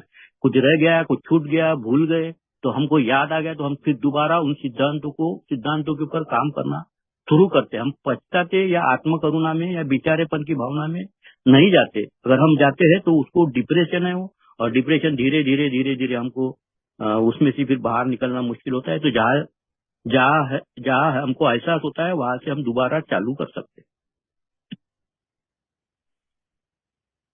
धन्यवाद सर। थैंक यू नितिन भाई। ओके दोस्तों, कोई हैंड रेज नहीं है तो एक क्वेश्चन मोहन जी अक्सर हम मीटिंग में सुनते हैं कि मैं अपनी इच्छा चला रहा हूँ कि ईश्वर की इच्छा पे चल रहा हूँ, ये कंफ्यूजन रहता है। तो ये कैसे पता चलता है कि मैं ईश्वर की इच्छा पे चल रहा हूँ? बगैर अल्कोहलिक एनोनिमस के 12 स्टेप सिद्धांत हमारे को ईश्वर की इच्छा समझ ही नहीं सकती। हमको ऐसा लगता है कि तीसरे पायरी कर रहा हूँ मैं प्रैक्टिस, तो ईश्वर की इच्छा है। मगर ये जो मेरे को लग रहा है वो सिर्फ मेरा ही लगना है। मुझे परमेश्वर की इच्छा तभी समझ में आएंगी जब परमेश्वर के साथ में ये दुर्गुण मेरे दूर रहते हुए 11वें स्टेप में हमारे को परमेश्वर की इच्छा समझ सकती है। और हमारी आध्यात्मिक स्थिति ठीक नहीं रही तो परमेश्वर की इच्छा है ऐसा हमारा खुद का मन का भ्रम होता है। तो परमेश्वर की इच्छा समझने के लिए 11वें पारी तक हमारी आध्यात्मिक स्थिति और उसके साथ में हमारी मित्रता वो देखे बराबर, जैसा हमारा बहुत नजदीक का कोई मित्र रहता है उसका चेहरा देखे बराबर हम पहचान लेते हैं कि ये दुखी है कि कैसा है, खुश वगैरह। तो वैसे ही परमेश्वर की इच्छा हमारे को तब समझ में आती है जब हमें 10 पायरियों का पूरा कार्यक्रम करते हैं। तो हमारे को आध्यात्मिक स्थिति के अंतर्गत प्रार्थना और ध्यान के माध्यम से हमारे को परमेश्वर की इच्छा क्या है ये हमारे को संकेत प्राप्त होते। और अगर हमारे को आध्यात्मिक स्थिति ठीक नहीं है तो हमारे को हमारे मन के भ्रम ही परमेश्वर की इच्छा है ऐसा समझकर हम वैसा ही समझ लेते। तो परमेश्वर के ताल्लुकात के ऊपर परमेश्वर की इच्छा समझना, ये परमेश्वर के साथ में संबंधों पर ही हमको समझ सकता है। तो लगातार सत्संग में हम रहते, लगातार उसकी भाषा में रहते, लगातार उसके चर्चा में रहते, और तो हमारे को परमेश्वर की इच्छा समझ सकती है। अन्यथा हमारे मन के भ्रम हो सकते, ऐसा मेरे को लगता है। जी, तो मतलब जो मुझे समझ में आया कि मतलब इंस्टेड ऑफ ये हम सिर्फ थ्योरी की बात करें, उसकी जगह पे कार्यक्रम करें, एक्शन करें। और अपने सेशन की शुरुआत ही की थी कि न सिर्फ कदम हमारे जो है कि जो स्लोगन है, और एक स्लोगन ये भी है action is a magic word. तो ये तो ये चीज मुझे समझ में आई कि सिर्फ बात करना नहीं, उसके ऊपर प्रैक्टिस करना, चलना, कर्म करना, और धीरे धीरे ये चीजें समझ में आती है। इनफैक्ट प्रैक्टिस में जाती, ज्यादा दिमाग लगाने की जरूरत नहीं पड़ती, जैसा आप बोल रहे थे कि धीरे धीरे आ जाती है ये चीजें। एक और मैं ये क्वेश्चन सिर्फ इसलिए पूछ रहा हूँ क्योंकि कोई हैंडल नहीं है दोस्तों, तो निवेदन करना चाहूंगा आप अपने भी हैंडल कीजिए, अपने प्रश्न भी पूछिए। आज ही मोहन जी एक मीटिंग में मैं ये प्रश्न पूछा था, एक ओल्ड टाइमर अपने अनुभव साझा कर रहे थे कि सोबर है, लंबी सोब्राइटी है, बट जीवन के अंदर एक ये है, खालीपन है, बिटरनेस है, अकेलापन है। इसमें हमारे जो प्रिंसिपल्स है ये कैसे मदद करते हैं? मतलब मैं उनका जब शेयरिंग सुना तो मुझको लगा कि ये क्या ऐसा भी होता है क्या? है ना, एक क्योंकि नया हूँ तो थोड़ा अलग ही नेगेटिव चीजें पहले मैं कैच करता हूँ, तो इसके ऊपर प्लीज अपने अनुभव साझा कीजिए। सीधी सी बात है, फेथ का अभाव। अगर हमारे को परमेश्वर के ऊपर जो श्रद्धा है उसका अभाव अगर तो हमारे को हर चीज में खालीपन, कयामत की भीड़ है और हम अकेले हैं, वो रितापन, खालीपन हमारे को सत्य परमेश्वर वो रितेपन को भर सकता है, हमारी श्रद्धा भर सकती है। और जैसा आप पहले बोल रहे थे, बगैर कृति के श्रद्धा मृतवत है, तो मैं अपने आप को झोंक सकता हूँ अपना रितापन से दूर रहने के लिए। ए में मेरा इन्वॉल्वमेंट बढ़ा सकता हूँ, और भी बहुत सारी चीजें करने के लिए, बहुत सारी चीजें मैं भजन की मंडली रहती है उसको ज्वाइन कर सकता हूँ, कहीं भागवत सप्ताह रहता है, कहीं कुछ गीता का कुछ रहता है, वहां जाके अपना रितापन जितना ज्यादा मैं उसमें सहयोग करूंगा। अगर ऐसा मेरा रितापन है तो इस सत्संग के माध्यम से, अलग अलग तरीके हैं सत्संग के, उसके माध्यम से मैं मेरा रितापन को दूर कर सकता हूँ। मगर मुझे ऐसा लगता है कि मेरे को जो लगता है, या मैंने जो इस फेज से जो मैं गया हूँ, तो इस फेज का वो कितनी भी बड़ी सोब्राइटी हो, कितनी भी बड़ी सोब्राइटी, फेज तो ऐसे आते ही आते हैं जीवन में।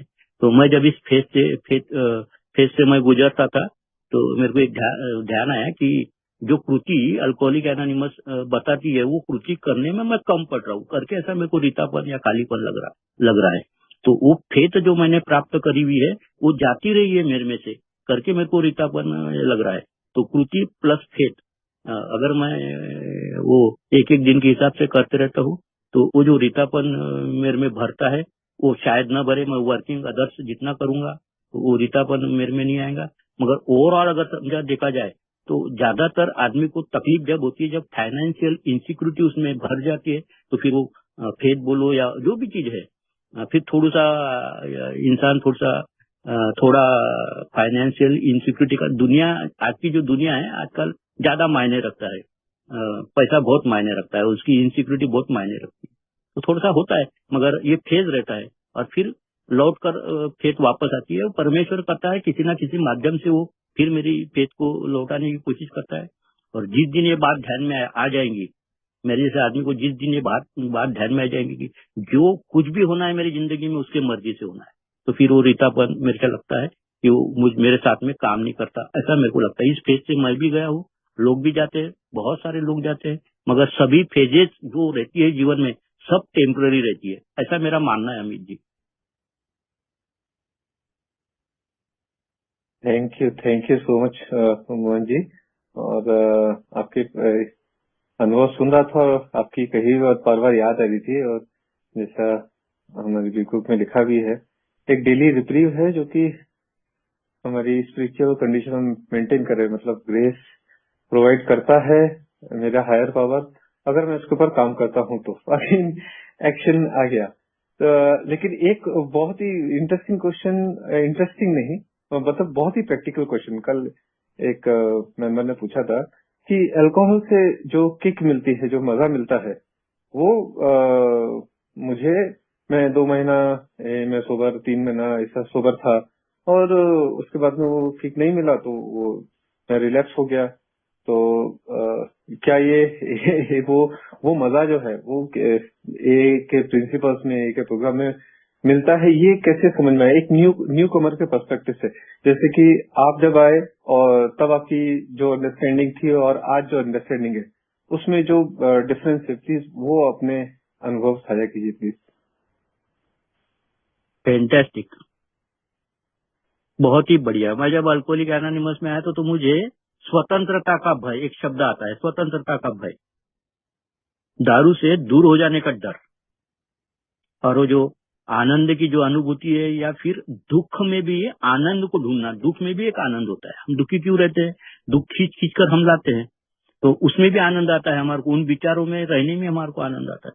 तो दारू पीने के बाद में या फिर और भी जो ड्रग्स है, ड्रग्स पीने के बाद में अपने विचारों में रहना और वो विचारों में अपने आप में आनंद है। तो वो जो किक की जो बात होती है, तो दारू पीने के बाद में वो ज्यादा अच्छी तरीके से उत्तेजित होता है, उत्तेजना आती है, तो उस तरीके से वो रहता है। मगर मेरे को अल्कोहलिक एनोनिमस में स्लीप वगैरह सब वो स्टोरी में आपको स्लीप वगैरह हुआ और उसके बाद में मैंने दोनों कान पकड़ लिए कि मैं अल्कोहलिक एनोनिमस को अभिप्रेत जो है वही जीवन जीऊंगा। बाकी और मुझे कौन कैसे क्या करता है नहीं है, इन बातों में मैं नहीं गिरूंगा।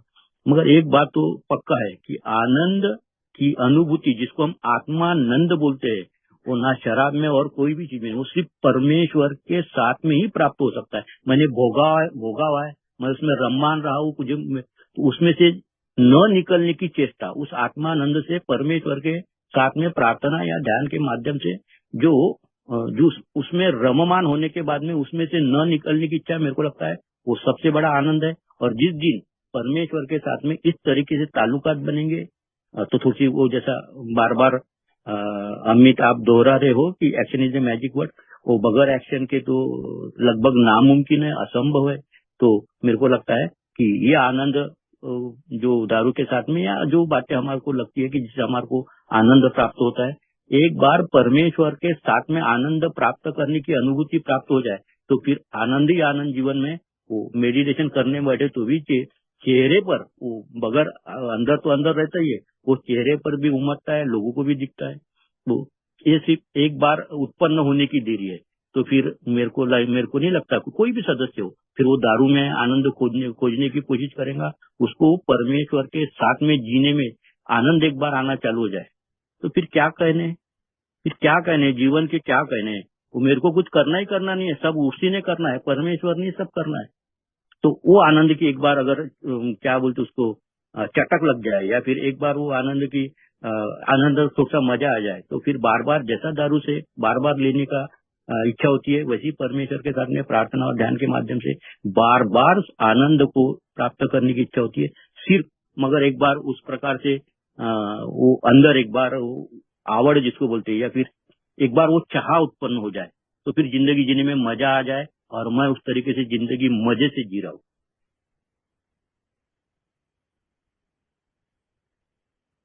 जी, क्या बात है, क्या बात है। ये जब एक आप जैसे अनुभवी सदस्य से जब पूछते हैं, उल टाइमर बताते हैं, तो डेफिनेटली एक होप और वो फेज भी आता है, क्योंकि ये लिव्ड एक्सपीरियंसेस है।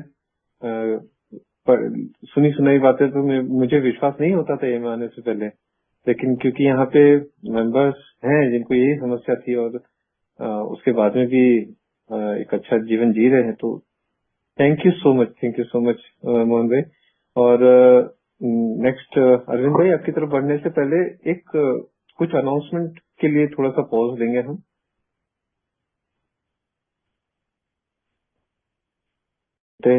नेक्स्ट क्वेश्चन, अरविंद भाई स्वागत है आपका। जी धन्यवाद जी। मैं अरविंद अलकोली जी। अभी सर से प्रश्न था कि अभी शेयर किया कि जैसे 10 से 11वें कदम के बाद गॉड्स विल पता लगने लगती है, और अभी बहुत सुंदर तरीके से बताया वो सच्चिद आनंद की, इटर्नल आनंद की स्थिति जो मिलती है वो अवेकनिंग के बाद 11th-12th स्टेप में। लेकिन जो मेरे जैसे अभी शुरुआती दौर में है शराबी, वहां तक नहीं पहुंचे हैं, अभी समय है वहां तक पहुंचने के लिए, तो हमारे लिए कैसे कि गॉड्स विल को थोड़ा सा डेली प्रैक्टिस में पहचान सकें। और वो जो किक की बात अभी अमित भाई ने की, तो हम जैसे शुरुआती लोगों के लिए क्या कुछ ऐसा है कि हमें ठीक है वो सच्चिदानंद वाली परम स्थिति न मिले, लेकिन वैसा ही कुछ ऐसा आभास या क्या ये धीरे धीरे अपने आप आने लगता है, या अगर ऐसा कुछ हो जिसे आप बता सकें। धन्यवाद, यही सवाल था। बहुत बढ़िया, बहुत बढ़िया। बगैर परमेश्वर के कृपा के सच्चिदानंद ये तो सोच नहीं सकते। सिर्फ हमारे को तो भगवान से प्रार्थना करने की है कि भगवान मुझे तू अपने साथ में, या फिर मुझे वो आभास अथवा वो जागृति या वो उस तरीके का अनुभव मुझे दिला दे। प्राइमरी स्टेज में हम ये कर सकते हैं, मगर बगैर उसके इजाजत के, बगैर उसके कृपा के वो सच्चिदानंद की अनुभूति तो मुश्किल है। हाँ, अगर हमारे परिवार में जिस परिवार में हमने जन्म लिया हुआ है और पिछले जन्म में थोड़ा सा मैं अल्कोहलिक एनोनिमस के सिवा और कुछ वहाँ हमारा हमने वो वहां तक पहुंचे हुए और वो सच्चिदानंद के वहां तक पहुंचे हुए मगर अब बच गया है, वो रह गया था, तो फिर वो पूर्ण इस बार होगा। मगर वो परमेश्वर की कृपा लगती है। बगैर परमेश्वर के तो सच्चिदानंद ये तो जब लगभग नहीं के बराबर है। तो हम सिर्फ प्रार्थना कर सकते कि भगवान तेरे उपस्थिति का एहसास मुझे दिलवा दे, मुझे अनुभव दिलवा दे वाला। तो ये प्रार्थना कर सकते हम प्राथमिक दिनों में।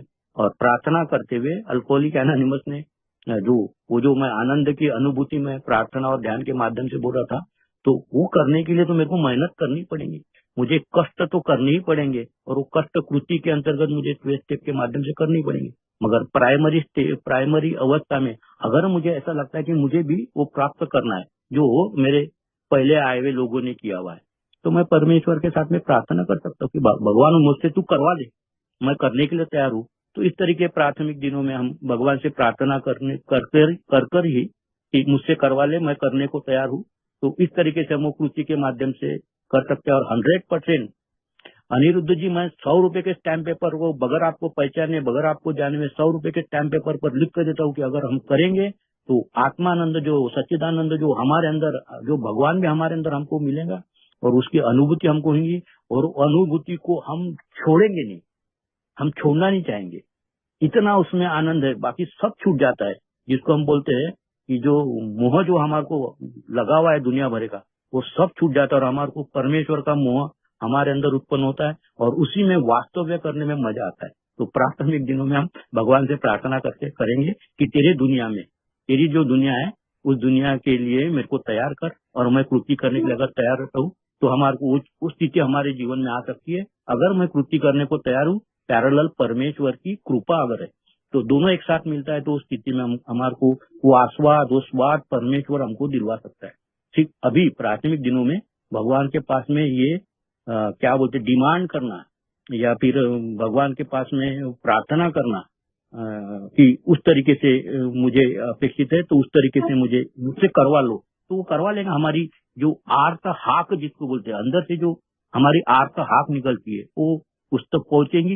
मगर वो भगवान के घर में क्या है कि कोई भी बात के लिए देर लगाता है, वो देर लगाता है तो देर हम सहन नहीं कर सकते, तो देर लगाता है। मगर जब हमारे को ध्यान में आ जाए कि देर लगाता मगर होता जरूर है, तो हमारा अंदर वो धीरज हम रखेंगे तो परमेश्वर हमारे को वो आत्मानंद 100% हमको आत्मानंद देने वाला है। मगर हमको उसके लिए कृति और परमेश्वर से प्रार्थना ये प्राथमिक दिनों में आवश्यक है, ऐसा मेरे को लगता है। धन्यवाद बहुत सुंदर, आभार आपका। थैंक यू अरविंद भाई। अतुल भाई, आपका हैंड रेस था। अतुल दिल्ली से जी। प्राथमिक दिवसों के ही मैं पूछ रहा था। I am Atul alcoholic. मेरा सिर्फ एक क्वेश्चन है कि जो प्राथमिक दिन होते हैं जो हम लोगों को सोबैरिटी में नहीं आने देते, जो हमें कहीं ना कहीं साइकिल में बांध देते हैं और हम जब सोबैरिटी में आते हैं तो कहीं ना कहीं बहुत दिनों तक रहते हैं, लेकिन जब हम साइकिल में आते हैं तो साइकिल में आने के बाद में कहीं ना कहीं एक ऐसे अंधकार में आ जाते हैं कि हम उससे निकल नहीं पाते हैं। उन दिनों में जब निकलना चाहें तो क्या करना चाहिए?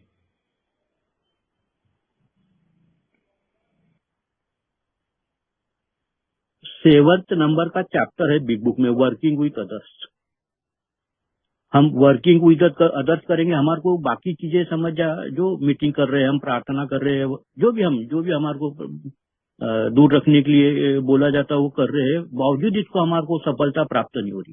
तो हम लोगों के साथ में, अल्कोहलिक एनोनिमस के लोगों के साथ में उनके सहयोग से हम काम करते रहेंगे। तो वो जो पहले 100 सभासदों ने बोला हुआ है वो 100% सत्य है, अनुभव से बोला हुआ है, वो परमेश्वर की वाणी है। तो वर्किंग विथ अदर्स हम करेंगे तो वो जो साइकिल है वो लौट कर हमारे पास में नहीं आएंगी। और मेरा ऐसा मानना है कि आदमी की जिंदगी जो है वो आदत के ऊपर निर्भर है। तो ये हमारे मन को उस तरीके से वो साइकिल की आदत लग गई है, तो एक अर्सा थोड़ा सा बीत जाए, साल 2 साल बीत जाए तो फिर वो साइकिल हमारे साथ में काम नहीं करेंगी। तो थोड़ा सा आदत लगाना जरूरी है। तो आदत हमारे को वर्किंग विथ अदर्स में लग सकती है।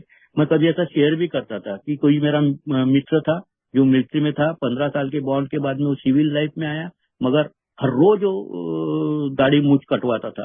सिविल लाइफ में उसको कोई आवश्यकता नहीं थी, मगर 15 साल उसको जो आदत लगी थी उसकी वजह से वो अपने आप घटित होता था। जब भी वो ब्रश किया के तुरंत वो उसका ब्लेड निकल जाता। तो आदत के ऊपर निर्भर है। तो ये हमारे को साइकिल या चैन तोड़ने की है, तो हमारे को वर्किंग विथ अदर्स ज्यादा करना पड़ेगा। वो करेंगे तो हमारे को फिर शराब की तरफ जाने के हमारे जो कदम है, हमारी जो विचार है, हमारी जो इच्छा है, तो वो डिवर्ट होती है। उसका कारण ऐसा है कि दूसरों की जब हम गत देखते हैं, दूसरे के जब हालात देखते हैं, तो फिर हमारे को उन हालातों को देख के लोगों के हमारे को दारू पीने का हमारे अंदर अनिच्छा धीरे धीरे बढ़ जाती है, और फिर दारू पीने की अनिच्छा अपने आप में हमारे अंदर स्थापित हो जाती है। तो वर्किंग विथ अदर्स करेंगे तो फायदा होगा, ऐसा मेरे को लगता है।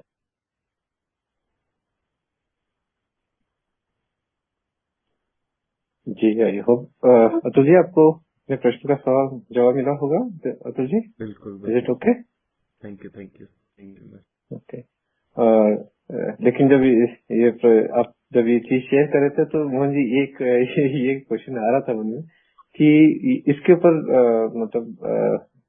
ये चीज लिखी गई है कि स्पेसिफिकली कि जब कोई चीज काम नहीं आए तो ये चीज काम आती है। ये 12वां कदम जो कि मैसेज आगे पहुंचाना है, इसके पीछे कौन सा सिद्धांत काम करता है?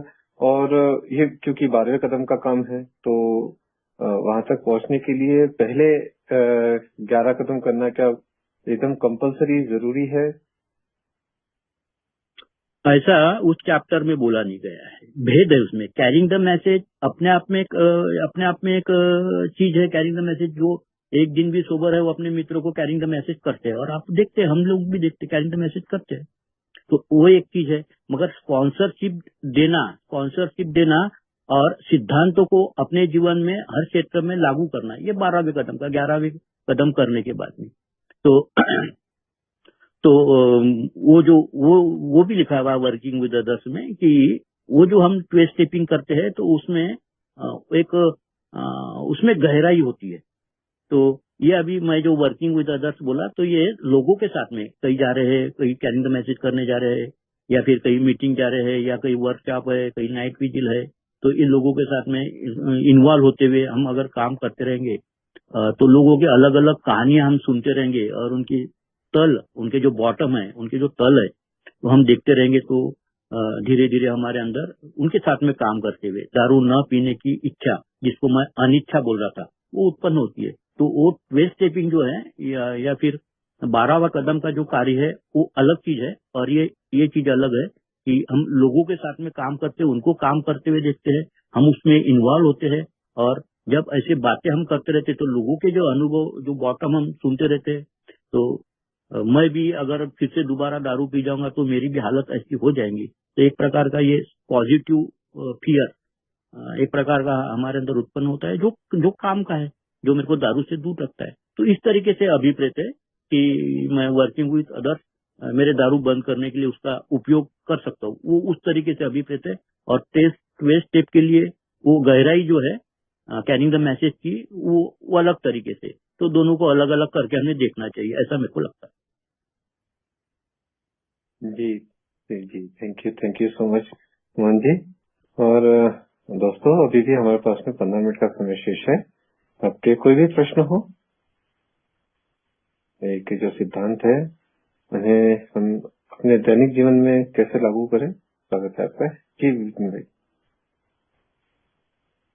जी, बहुत बहुत धन्यवाद चेयरपर्सन, आपने मुझे बोलने का मौका दिया। हाय दोस्तों, मैं शराबी से मोहन जी की बातें बिल्कुल मक्खन ऊपर छुरी जिस तरह से चलती है उस तरह से चल रही है। और बातें में एक मन में कई दिनों से कई मेंबरों से सुनने के बाद में, या कुछ में एपिसोड भी कुछ इस तरह से देख रहा था, कुछ आध्यात्मिकता से रिलेटेड एक चीज आई है जो आपने भी अपने अनुभव में बताई कि जब तक परमेश्वर नहीं चाहेगा तब तक मैं उस भंवर के जाल से नहीं निकल सकता। और क्या मेरे जो किए हुए कर्म हैं उसका भी एक रिजल्ट निकलता है कि मेरे जितने भी जो कर्म है उसका भुगतान या उसका रीपे मुझे यहीं पे करना पड़ेगा। तो इस अनुभव को या इन चीजों के जो ये अनुभव है कि उसने लिख दिया है या उसका लिखित बदल नहीं सकता, उसके ऊपर आपके अनुभव जानना चाहूंगा। वैसे तो अल्कोहलिक एनोनिमस बहुत बढ़िया प्रश्न है आपका। वैसे तो अल्कोहलिक एनोनिमस से मायने नहीं रखता ये प्रश्न, ताल्लुकात नहीं रखता, मगर आपने पूछा है तो आपको आपके सवाल का जवाब भी मैं देता हूँ, क्योंकि मेरे को अल्कोहलिक एनोनिमस के सिवाय अभी मेरे को काफी जनरल नॉलेज है, तो उसके अंतर्गत देता हूँ मैं। तो मैं जो रीपे की आप कर्मों की बात करते थे, तो मैं खुद ऐसा मानने वाला हूँ कि ये चलते रहने वाला है, ये कैरी फॉरवर्ड होने वाला है। पिछला भी कुछ मेरा कैरी फॉरवर्ड होता है। और वैसे अगर देखा जाए तो मेरे जीवन में जो भी दुख आए, कष्ट आए, जो भी मैंने भोगा हुआ है, तो उसके पीछे का रीजन अगर मैं देखता हूँ तो परमेश्वर का भी मेरा 50% कसूर है, तो परमेश्वर भी 50% कसूरवार, जो भी मैंने झेला हुआ ऐसा मेरे को ऐसा लगता था। तो वो भी लगने के पीछे का कारण है कि जिंदगी के जो मायने, जैसा मैं पिछले टाइम पर बोल रहा था कि आत्मज्ञान, तो जिंदगी के जो मायने हैं वो मुझे समझे, इसके लिए ये कड़वे अनुभव मेरे जीवन में उसी ने दिया, ऐसा मेरा खुद का आज मानना है। आज क्या, जब मैं सिद्धांतों पे काम करता था तभी से मेरा लगातार मानना यही है कि कड़वा हो जो भी हो, तो जीवन के मायने मेरे को समझ में है कि एक्चुअल करना क्या है मुझे, मेरे जीवन पे मायने समझ में आना चाहिए। इसलिए उसने मेरे को कड़वे अनुभव दिए। जब विनम्रता की भी बात चल रही थी, तो ये विनम्रता भी कब मेरे में आती है, जब मैं उन परिस्थितियों से निकलूंगा, तब मुझे सही मायने में वो नम्रता या दूसरी की भावनाओं को जानना, ये सब बातें मेरे को तभी समझेंगी जब मैं इसमें से निकलूंगा। तो मैं ये मानने वालों में से हूँ कि परमेश्वर ने जो भी मुझे अनुभव दिए है, वो जिंदगी जीने के लिए, अपने आप को समझने के लिए और औरों की भावनाएं समझने के लिए। तो कर्म जो है वो कैरी फॉरवर्ड होते रहते हैं। अभी कुछ बचा रहेगा तो फिर वो मेरा पिछला कुछ बचा होगा करके मेरे को इस जीवन में, अभी ये तो जीवन में विपिन जी, परमेश्वर के उपस्थिति का सत्य अगर कुछ है तो परमेश्वर है। ये तो मेरे को ये जीवन में कंफर्म हो गया कि ट्रूथ अगर कुछ है तो परमेश्वर है। तो ये कैरी फॉरवर्ड होते रहता है। तो बचा हुआ, और अभी हमारे को इसका एहसास हुआ, उसकी वो जो मैंने बोला कि परमेश्वर चाहेगा तो वो सब करवा देगा, तो वो सब बाद में, और कुछ वक्त के बाद में जो अभी हमारे को लगता है कुछ वक्त अरसा बीतेगा, उसके बाद में हमारे को वो चीज प्राप्त होगी। तो हम सिर्फ परमेश्वर के तो वो कर्म का तो रिपे तो करना ही पड़ता है, वो तो कहीं जाने वाला नहीं, तो रिपे तो होता ही है। और अकेले जन्म से ही ताल्लुकात नहीं है, जन्मों जन्मों का ताल्लुकात रहता है, ऐसा मेरा खुद का मानना है। मेरे खुद के अनुभव उस तरीके से, मेरे को अनुभूति उस तरीके से जीवन में प्राप्त हुई है। तो इस तरीके से होता है। आप जो सब बोल रहे हैं ना कि रिपे करना पड़ता है, वो करना पड़ता है, मगर जिंदगी के मायने समझाने के लिए भी परमेश्वर बहुत सारी कठिनाइयां या बहुत सारे हादसे या बहुत सारे प्रसंग मैं जीवन को समझूं मेरे, इसके लिए भी वो आते हैं। Thank you. मतलब आपके अनुभव से मुझे यही लगा कि अगर मैं परमेश्वर के साथ में हूँ या हायर पावर या उस ताकत के साथ में हूँ, तो मेरा जो रीपे करना होता है उसमें भी मुझे खुशी और आनंद मिलता है। करेक्ट? बहुत बढ़िया। एक्चुअल हम अगर तीसरे स्टेप की प्रार्थना देखते हैं तो उसमें लिखा हुआ relieve me the bondage of self. तो ये जो मेरे सेल्फ की वजह से जो कर्म हुए हैं, तो उसमें से वो रिलीव कर रहा है। अगर मेरे को कुछ दुख, अभी सोब्राइटी में अगर कुछ परेशानी या कुछ दुख आ रहे, तो मेरे पुराने कर्मों से मेरे को वो मुक्त कर रहा है और नए फ्रेश कर्म करने के लिए मेरे को तैयार कर रहा है, ऐसा मुझे लगता है। Thank you so much. Thank you so much Vipin भाई। नेक्स्ट क्वेश्चन के लिए रवि भाई, स्वागत है आपका।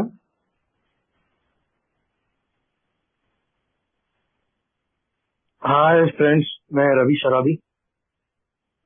है रवि भाई।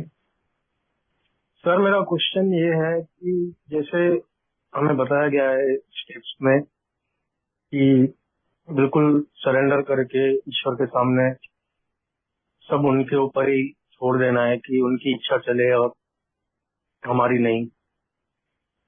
तो कहीं कहीं सर मतलब शांत तो मैं हो गया हूँ, इग्नोर करना ये सब होना, मतलब जो भी है, लेट गॉड, ये भी सब कर रहा हूँ। पर कहीं ना कहीं व्यापार में अग्रेशन आ जाता है, फिर वो कंट्रोल नहीं हो पाता है, और फिर मैं बहुत ज्यादा पैनिक होके अपने उसी पुराने रवैये में आ जाता हूँ कुछ देर के लिए। तो ये क्या है, मतलब इसका सॉल्यूशन? बहुत बढ़िया, बहुत बढ़िया। रवि जी, मैं जो करता हूँ वो आपके साथ में शेयर करता हूँ।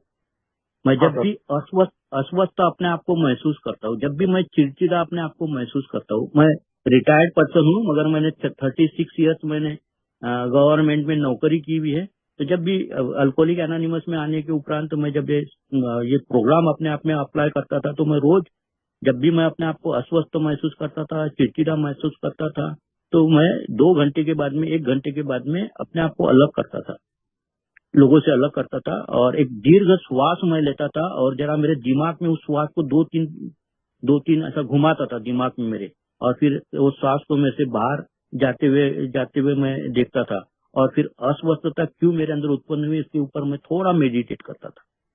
तो व्यक्तियों की वजह से, परिस्थितियों की वजह से अगर नहीं हुआ तो मेरा कोई ऐसा स्वभाव का दोष है, या मेरा कोई चरित्र का ऐसा दोष है कि मेरे मन की विपरीत अगर कुछ बात हो गई, मैं जैसे चाहता हूँ, जैसी मेरी अपेक्षा है, उस तरीके से मैं चाहता हूँ करके मैं अस्वस्थ होता हूँ, तो वो अस्वस्थता मेरे को चिड़चिड़ा बनाती है। तो अगर मैं वो अस्वस्थता अथवा जो चिड़चिड़ापन है उसको जरा मैं अगर खोजता हूँ, 2-2 घंटे में मैं अपनी इन्वेंटरी, अगर अच्छा भी हूँ, अगर अच्छा भी नहीं हुई, तो 2-2 घंटे मैंने अपनी इन्वेंटरी मैं लेता था। तो जिसकी वजह से मेरे को बहुत फायदा हुआ कि ये चिड़चिड़ापन धीरे धीरे मेरे में से जाता रहा। तो हम ऐसी बीच बीच में इन्वेंटरी ले सकते हैं, जब जब भी हमारा चिड़चिड़ापन लगे या अस्वस्थ लगे। तो इसका जन्म जो होता है मेरी अपेक्षाओं की वजह से होता है, तो अपेक्षाओं की तरफ ध्यान दे सकते हैं। ऐसा मैं करता था भैया, और उसका मेरे को बहुत फायदा हुआ। Thank you sir, thank you. Hello sir. जी विराज भाई, आपसे पहले मेंबर हैं जो कि शायोमी के नाम से जुड़े हुए हैं, उनका हैंडल उससे निवेदन करूंगा, आप बने रहिए, इनके बाद में आपका प्रश्न लेते हैं। और आपका स्वागत है, जिनका भी हैंडल है शायोमी के नाम से।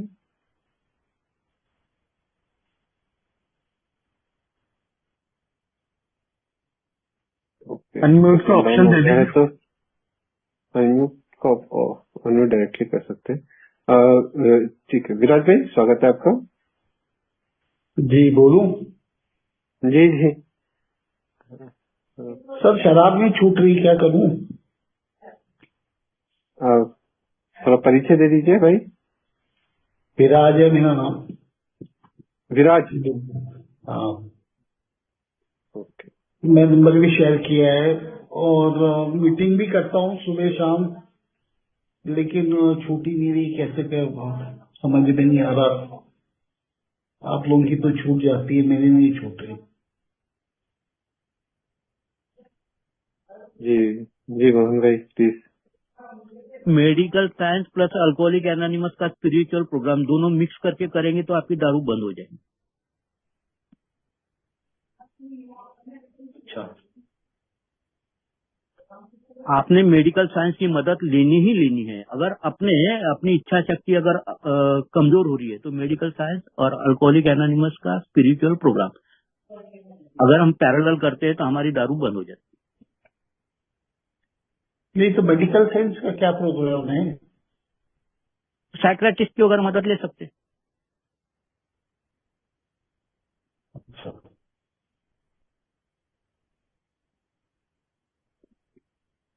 विराज भाई, आपसे निवेदन करना चाहूंगा, आप अपना नंबर चैट बॉक्स में छोड़ दीजिए, और अगर मोहन भाई आप कंफर्टेबल हो तो आप भी। जी, तो हम इसके ऊपर डिटेल में बात कर सकते हैं, या फिर आप कल मोहन भाई से भी डायरेक्टली 1-to-1 इस पे डिटेल पे बात कर सकते हैं। ऑलरेडी जानते दिया। ओके जी, thank you. Okay okay Viraj भाई, thank you, thank you. Xiaomi के नाम से जो भी मेंबर है, आप प्लीज, स्वागत है आपका।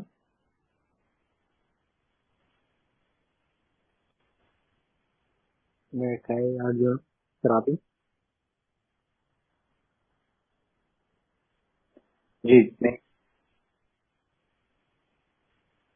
मेरी आपकी आवाज क्लियर नहीं आ रही है। आवाज नहीं आ रही है क्लियर नहीं मेरी? आ रही है। अभी आ रही जी। मैं अर्जुन सराबी।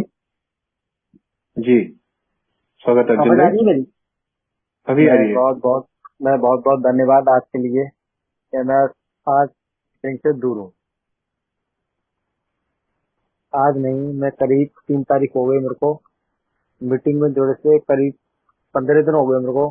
तो सिर्फ मेरे को 3 तारीख से मैंने अपने लिए मीटिंग के लिए और मेरे भाई के लिए, मेरे दोस्तों के लिए मैंने सिर्फ ये तभी छोड़ी थी। मेरे को छोड़ने का शौक था। नहीं, ये कहना चाहता हूँ आज के लिए मैंने बिल्कुल नहीं की है। मैं कल भी मीटिंग में जुड़ा था, आज भी मीटिंग में जुड़ा हूँ। मैं बहुत बहुत धन्यवाद मानता हूँ मीटिंग का कि मैं शर्म पड़ती है कि जो मैं उसको बोल देता भाई तो दिन कटा के, तो मैं शर्म लगती है मेरे को। तो आज बहुत बहुत बहुत धन्यवाद चाहता हूँ मैं आपके लिए कि आज मैं शो करूँ। जी thank you so much Arjun भाई। और आपको 2 हफ्ते यानी कि 15 दिन के संयमी जीवन की हार्दिक हार्दिक शुभकामनाएं। आते रहिए दोस्त, ऐसे ही एक एक दिन के हिसाब से आप आगे बढ़ते रहे, यही प्रार्थना है हमारी ईश्वर से। नेक्स्ट क्वेश्चन के लिए नीरज भाई स्वागत है आपका। Sir hello. जी नीरज भाई। सर मेरा क्वेश्चन ये था कि बुक में जैसे पेज नंबर 59 पे लिखा है हाउ इट वर्क्स से कि बिना सहायता के हम इसका सामना नहीं कर सकते, लेकिन एक शक्तिशाली सर्वशक्तिशाली वो ईश्वर है, ऐसा है अब उन्हें पा सकें। यहाँ तक मैं समझ पाया, but I am on third step sorry. हम अपनी मर्जी और अपने जीवन को ईश्वर जैसा भी हम उन्हें मानते हैं या समझते हैं कि देखरेख में देने का निर्णय लिया, तो sir how I give to it, मतलब कैसे मैं मान लूं, मतलब कैसे मैं उनको दे पाऊं या कैसे उनको समर्पण कर पाऊं अपना जीवन ईश्वर को कि अब आप चलाओ या आपके हाथ में ये है, मैंने जीवन दिया। That is my question.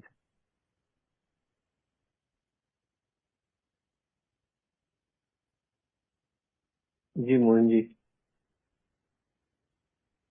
तीसरा कदम को कैसे प्रैक्टिकली प्रैक्टिस करें? नहीं, प्रैक्टिस करने का तो मैंने बता दिया जब कि परिवार में माँ बाप है, बीवी है, तो उनकी इच्छा से, जहाँ मैं काम धंधा करता हूँ वहाँ मेरा बॉस है तो उसकी इच्छा से, अल्कोहलिक एनोनिमस में मेरा स्पॉन्सर है तो उसकी इच्छा से। एक्चुअल उनका जो सवाल है, तो उनका सवाल ऐसा है कि उसमें अपने आप में जो तीसरा पायरी है वो है निर्णय का, वो डिसीजन का पायरी है कि मेरी स्वेच्छा को और मेरे जीवन को जानने का मैं निर्णय लेता हूँ। तो वो निर्णय इस तरीके से कि वो मेरी स्वेच्छा और मेरा जीवन, तो ये जानने का मैं निर्णय लेता हूँ। तो उस तरीके से डिसीजन की तीसरी पायरी है। तो हमारे को भगवान की इच्छा तब समझेंगी जब मेरे को स्वेच्छा, मेरी स्वेच्छा दूर हो जाएंगी, तो सामने की जर्नी करनी पड़ती है। और सामने की जर्नी करने के उपरांत ही हमारे को 11वें पायरी के अंतर्गत हमारे को परमेश्वर की इच्छा समझती है। तो तीसरे पायरी के मायने नीरज जी ये है कि हमारे को सिर्फ मेरी इच्छा और जीवन जानने का, आगे का जो कृति का कार्यक्रम उस माध्यम से जानने का मैं निर्णय करता हूँ। और फिर जाकर हमारे को, वो तो वैसे भी 5वें पायरी में ही हमारे को परमेश्वर की हमारे को जान हो जाती है, मगर 11वें पायरी में सही मायने में उसकी इच्छा हमारे को समझ में आती है। तो तीसरा पायरी सिर्फ और सिर्फ मेरी स्वेच्छा और मेरा जीवन है, वो किस तरीके से अनमैनेजेबल था, अस्त व्यस्त था और किस तरीके से था, तो उसमें कैसा सुधार करने का मैं तीसरे पायरी के अंतर्गत निर्णय लेता हूँ। तो तीसरा पायरी का मायने है सिर्फ डिसीजन लेना कि मैं अपने बारे में जानकारी हासिल करूंगा, परमेश्वर के बारे में जानकारी हासिल करने के लिए मैं वो तीसरे पायरी में तैयार होता हूँ। तो इस तरीके से तैयारी की पायरी है वो तीसरी पायरी। Yes, thank you sir. जी thank you so much Mohan ji, आपके बहुत ही सुंदर अनुभव हमारे साथ में साझा करने के लिए। आपने जो जितने भी हमारे प्रश्न थे उसको अपने अनुभव द्वारा उसका क्लैरिफिकेशन किया, जवाब दिया, और बहुत सी सारी चीजें सीखने को मिली। और समय भी हो चुका है दोस्तों समाप्ति प्रक्रिया का। विजयराज जी हैं उसमें मीटिंग में। जी अर्जुन भाई, अभी हम समाप्ति प्रक्रिया की तरफ बढ़ते हैं। आप विजया आफ्टर राजी मीटिंग है, सेशन विजया राजी है इस मीटिंग में। जी देख तो रहे हैं, नाम तो है। मैं जानता नहीं, फॉलो का नहीं मैं। ओके, सो हम समाप्ति प्रक्रिया की तरफ आगे बढ़ते हैं। निवेदन है तब तक, और प्रीतम जी से निवेदन करना चाहूंगा, आप आफ्टर मीटिंग सेशन में अपना प्रश्न ले लीजिए। मोहन जी, क्या आप कंफर्टेबल रहेंगे? आफ्टर मीटिंग सेशन 11:15 तक रहता है, उसमें रुकने के लिए। आपका हुक्म सर, आंखों पर। जी थैंक यू। तो हम समाप्ति प्रक्रिया की तरफ आगे बढ़ते हैं। क्या है आफ्टर मीटिंग सेशन का, तो प्रीतम भाई का हैंड था, प्रश्न था। स्वागत है प्रीतम भाई आपका। आवाज आ रही है भैया? जी लाउड एंड क्लियर। नमस्कार दोस्तों, मेरा नाम प्रीतम है और मैं सर अपने केवल परमेश्वर कृपा अल्कोहलिक एनोनिमस आप लोगों के साथ दारू नहीं पिया और एक सुखी समाधानी जीवन जीने की कोशिश आ रही है। मेरा प्रश्न ये था अनुभव से कि वो बात कर रहे थे सच्चिदानंद परमानंद जो कुछ भी, तो ये 10-11वें स्टेप में आके होता है, और अगर किसी को ऐसा नहीं हुआ तो क्या ये एक ही टाइप से अवेकनिंग होंगी कि और भी टाइप से अवेकनिंग के? बहुत तरीके हैं दुनिया में। सिर्फ अल्कोहलिक प्राप्त करने के बाद में यही पकड़ा जाए कि इस तरीके की अवेकनिंग नहीं हुई तो मैंने प्रोग्राम सही से नहीं किया, या दूसरा भी तरीका है अवेकनिंग का कि किसी भी माध्यम से हो सकती है? प्रोग्राम करते हैं तो हमारे को अवेकनिंग होती ही होती है। अगर नहीं अवेकनिंग हो रही है तो कुछ तो भी हमने कम किया हुआ है, कुछ तो भी नहीं किया हुआ, कहीं तो भी चूक हुई है, कुछ तो भी रह गया है। पर्टिकुलर आइडेंटिफिकेशन जैसे आपने बोले मेडिटेशन के थ्रू हो रही है, जरूरी है क्या कि मेडिटेशन के थ्रू हो अवेकनिंग? बाकी कोई ऐसा नहीं एक्सपीरियंस हो सकता कि जिसके थ्रू चलते चलते अवेकनिंग हो जाए, कोई ऐसा थॉट आ जाए या फिर ऐसा कुछ लगे कि मेरा कनेक्शन बन रहा, वो अवेकनिंग में नहीं आएगा क्या, जो ग्रेजुअल लिखा है अपने इसमें? दो बातें है भैया, एक तो अल्कोहलिक एनोनिमस का 12 स्टेप प्रोग्राम मुझे अवेकनिंग करवाएगा। अब ग्रेजुअली अगर बोलते हैं तो परमेश्वर के मर्जी से, परमेश्वर की कृपा से अल्कोहलिक एनोनिमस में आने के पूर्व ही मेरी स्पिरिचुअलिटी अच्छी थी, मगर मेरी स्पिरिचुअलिटी अच्छी रहने के बावजूद भी वो मेरे खुद के लिए काम में नहीं है, मगर उसका ज्ञान तो मेरे को है। तो अल्कोहलिक एनोनिमस के माध्यम से जब मैं स्टेप करता हूँ तो मुझे अवेकनिंग आता है। और जो आप सोच रहे हैं ग्रेजुअली, तो आध्यात्मिक अनुभव होते हैं। आध्यात्मिक अनुभव और आध्यात्मिक जागृति में थोड़ा फर्क है। तो वो हमारे लिए आध्यात्मिक अनुभव होते हैं जो ग्रेजुअली चलते फिरते हमारे विचारों से आते हैं। तो वो हमारे आध्यात्मिक यानी हमारे को जो पूर्व के जो अनुभव थे उन अनुभवों के माध्यम से हमारे को उस प्रकार की जागृति आती है। मगर परमेश्वर के अस्तित्व की जागृति, जिसको स्पिरिचुअल अवेकनिंग की जैसा बिल डब्ल्यू की है, वो है, इस प्रकार की जागृति जो है वो 12 स्टेप के माध्यम से आती है। बाकी और भी परमेश्वर चाहे तो जिस तरीके से वो देना चाहे उस तरीके से हमारे को हमारा खुद के अध्ययन की जागृति हमारे को वो दे सकता है परमेश्वर की कृपा से। बाकी ओवरऑल जो है तो ये कृति के माध्यम से, सिद्धांतों के माध्यम से, मेहनत करने से, अल्कोहलिक एनोनिमस के 12 स्टेप के प्रोग्राम के माध्यम से वो जागृति आती है। मगर परमेश्वर की इच्छा रहे तो मेरे को ग्रेजुअली भी वो आ सकती है। मेरा क्वेश्चन ही नहीं समझ पाया आप। ये यूनिक रहेगा कि सबके लिए कॉमन रहेगा? बस सिंपल में बोला जाए सबके लिए कॉमन नहीं है, वो यूनिक है। यूनिक है ना?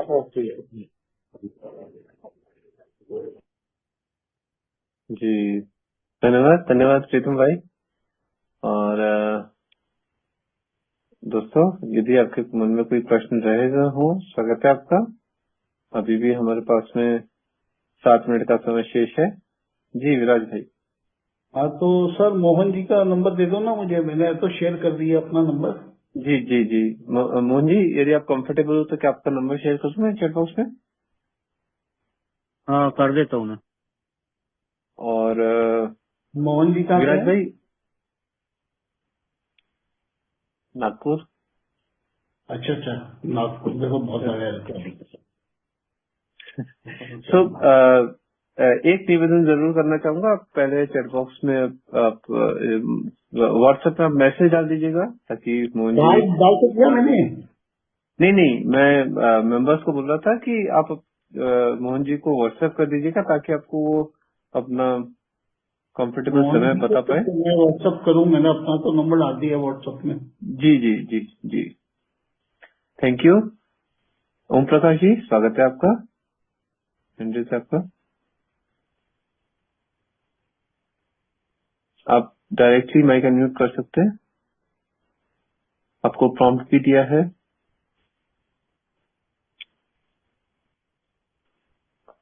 ओम प्रकाश जी, माइक अनम्यूट कर अपना प्रश्न लें।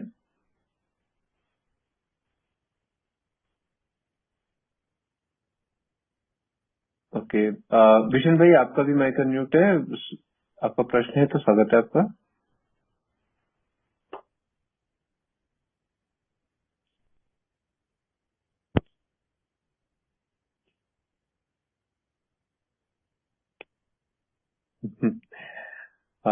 लगता है गलती से हो गया होगा। तो हाँ जी,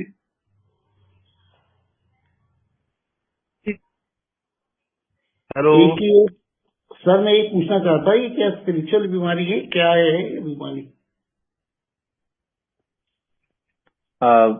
विराज भाई आपसे डिटेल में थोड़ा बात करेंगे आराम से। अपना नंबर आपने शेयर कर ही दिया है, हम बात करते हैं इसके ऊपर। और आप मोहन जी से भी बात करिए, बिल्कुल, है ना। जितने ज्यादा मेंबर से बात करेंगे उतना ज्यादा अच्छा। जी विशन भाई। हाँ जी, आवाज आ रही है जी मेरी भैया? जी अभी आ रही है। हाँ जी हाँ जी, थैंक यू जी, थैंक यू। मैं जी विशन, मेरा एक सवाल था भैया सर से, एक छोटा सा। मेरा सवाल ये है कि जैसे मैं मीटिंग लगा रहा हूँ, मेरे को कई बातें ना जैसे मैं समझ ही नहीं आती किसी वक्त, तो मैं उसको सोचूं कि हाँ मीटिंग है तो मैं प्रॉपर लगाता हूँ। किसी दिन ऐसा हो जाता है जब मैं मीटिंग लगाता हूँ मेरे को समझ नहीं आ रही किसी बातों की, किसी वक्त तो कोई बात नहीं समझ आती, बस थोड़ी बहुत ही आ जाती है तो पूरी प्रॉपर नहीं आती। उसको मैं क्या सोचूं, मीटिंग मेरी पूरी लग रही है या नहीं? बाकी मैं 1.5 पौने 2 महीने से कृपा से, ईश्वर की इच्छा से क्लीन हूँ। मतलब मेरा सवाल यही है।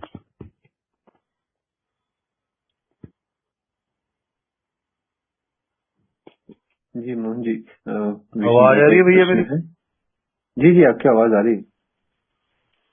आपको मीटिंग लग रही है ना, आप दारू से दूर है तो बात आपको समझ में आ रही है। ऐसा आपको लग रहा है कि आप नहीं समझ रहे बहुत सारी बातों को। मैं मेरा अनुभव आपके साथ में शेयर करता हूँ कि अल्कोहलिक एनोनिमस में जब मैं आया था, जब आपकी उम्र का था, यानी अल्कोहलिक एनोनिमस की जो उम्र होती है उस उम्र का था, तो अल्कोहलिक एनोनिमस की जो भी अल्कोहलिक एनोनिमस में शब्द प्रयोग किए जाते हैं, जो भी बातें बोली जाती है, तो मैंने पहले मेरी जिंदगी में उस प्रकार से शब्द मैंने कभी सुने नहीं थे। मगर बात तो समझ आ रही थी, दारू से दूर है इसका मतलब तो बात समझ रही है। तो धीरे धीरे बाकी के जो शब्द है वो धीरे धीरे जैसे जैसे हमारी सोबराइटी बढ़ती जाएंगी तो बाकी की बातें भी समझ में आती रहेंगी।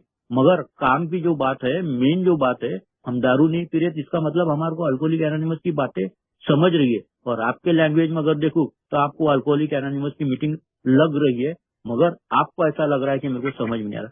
तो आपको लग रही है आप दारू से दूर है तो इसका अर्थ ही ऐसा कि बातें समझ में आ रही है। हाँ जी हाँ जी, मतलब कोई बातें, मतलब जैसे आप बोल रहे थे ना अभी, एक किसी ने आपसे सवाल किया था कि हाँ ऐसे कि मैं कैसे समझूं कि भगवान की इच्छा मुझसे, मैं कब कैसे कब भगवान की कृपा हो रही है मेरे ऊपर या नहीं हो रही है, उनका सवाल था ना पहले सर का। वो तो मेरे को बाद में समझ आई। बीच में कई शब्द ऐसे होते हैं कोई मतलब मेरे को समझ नहीं आते, तो मैं उसी के बारे में सोच रहा था कि जैसे कि हाँ मैं इसको क्या सोचूंगा, मीटिंग में मेरी लग रही है या प्रॉपर या नहीं, बस उसी वही पूछना था मैंने। गुड गुड गुड, आप दारू से दूर रहना ये सबसे बड़ी बात है और आपको सब बातें समझ में आ रही है और वक्त के साथ में सब बातें समझ में आती रहेंगी। परमेश्वर हमारे को धीरे धीरे सब बातें सिखाते रहेगा। ठीक है, धन्यवाद सर जी, बहुत बहुत जी थैंक यू विशन भाई। दोस्तों, मीटिंग समाप्ति का समय भी हो चुका है। एक लास्ट क्वेश्चन के साथ में हम मीटिंग समाप्ति करेंगे। यदि आपके कोई प्रश्न रह गए हैं, मोहन जी का नंबर है चैट बॉक्स में, आप उनसे डायरेक्टली क्वेश्चन पूछ लीजिए। मोहन जी, ये तो बात हुई कि हम क्या क्या चीज करें, लेकिन एक चीज आप क्या सजेस्ट करेंगे कि क्या चीज नहीं करें, क्या किस प्रिंसिपल को हम नहीं फॉलो करें ताकि हम प्रोग्रेस करते रहें एक ही प्रोग्राम में? चलो आप बोलते हैं तो बता देता हूँ। दो चीजें एक अल्कोहलिक के लिए व्यर्थ है, एक तो इजी मनी और परस्त्री गमन। दो चीजें तो एक अल्कोहलिक ने करनी ही नहीं चाहिए। कितना भी मोह पड़े अपने आप को संयमित रखने की कोशिश करनी चाहिए।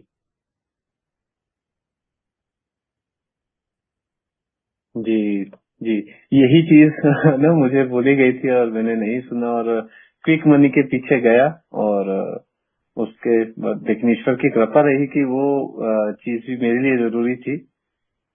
नहीं तो ये चीज नहीं समझ में आती कि यहाँ पे जो बोला जा रहा है वो मेरे अच्छे के लिए है और सही बातें बोली जा रही है। तो thank you so much Mohan ji, आपने अपने कीमती समय से कुछ समय हमारे लिए निकाला। हमारे जितने भी सवाल थे, जितने भी मन में जो भी शंकाएं थी, वो अपने अपने अनुभव द्वारा क्लियर की। बहुत बहुत धन्यवाद मोहन जी, और आई होप आगे भी आप ऐसे ही आते रहे हमारी मीटिंग में और बुलाते रहेंगे तो। बिल्कुल जी, thank you so much Mohan भाई, और सभी मेंबर्स का भी बहुत बहुत धन्यवाद। दोस्तों, हम मीटिंग रूम क्लोज करते हैं और मिलते हैं कल। Good night everyone. Good night group के सभी सदस्यों को गुड नाइट। Good night. धन्यवाद जी, बहुत अच्छी मीटिंग।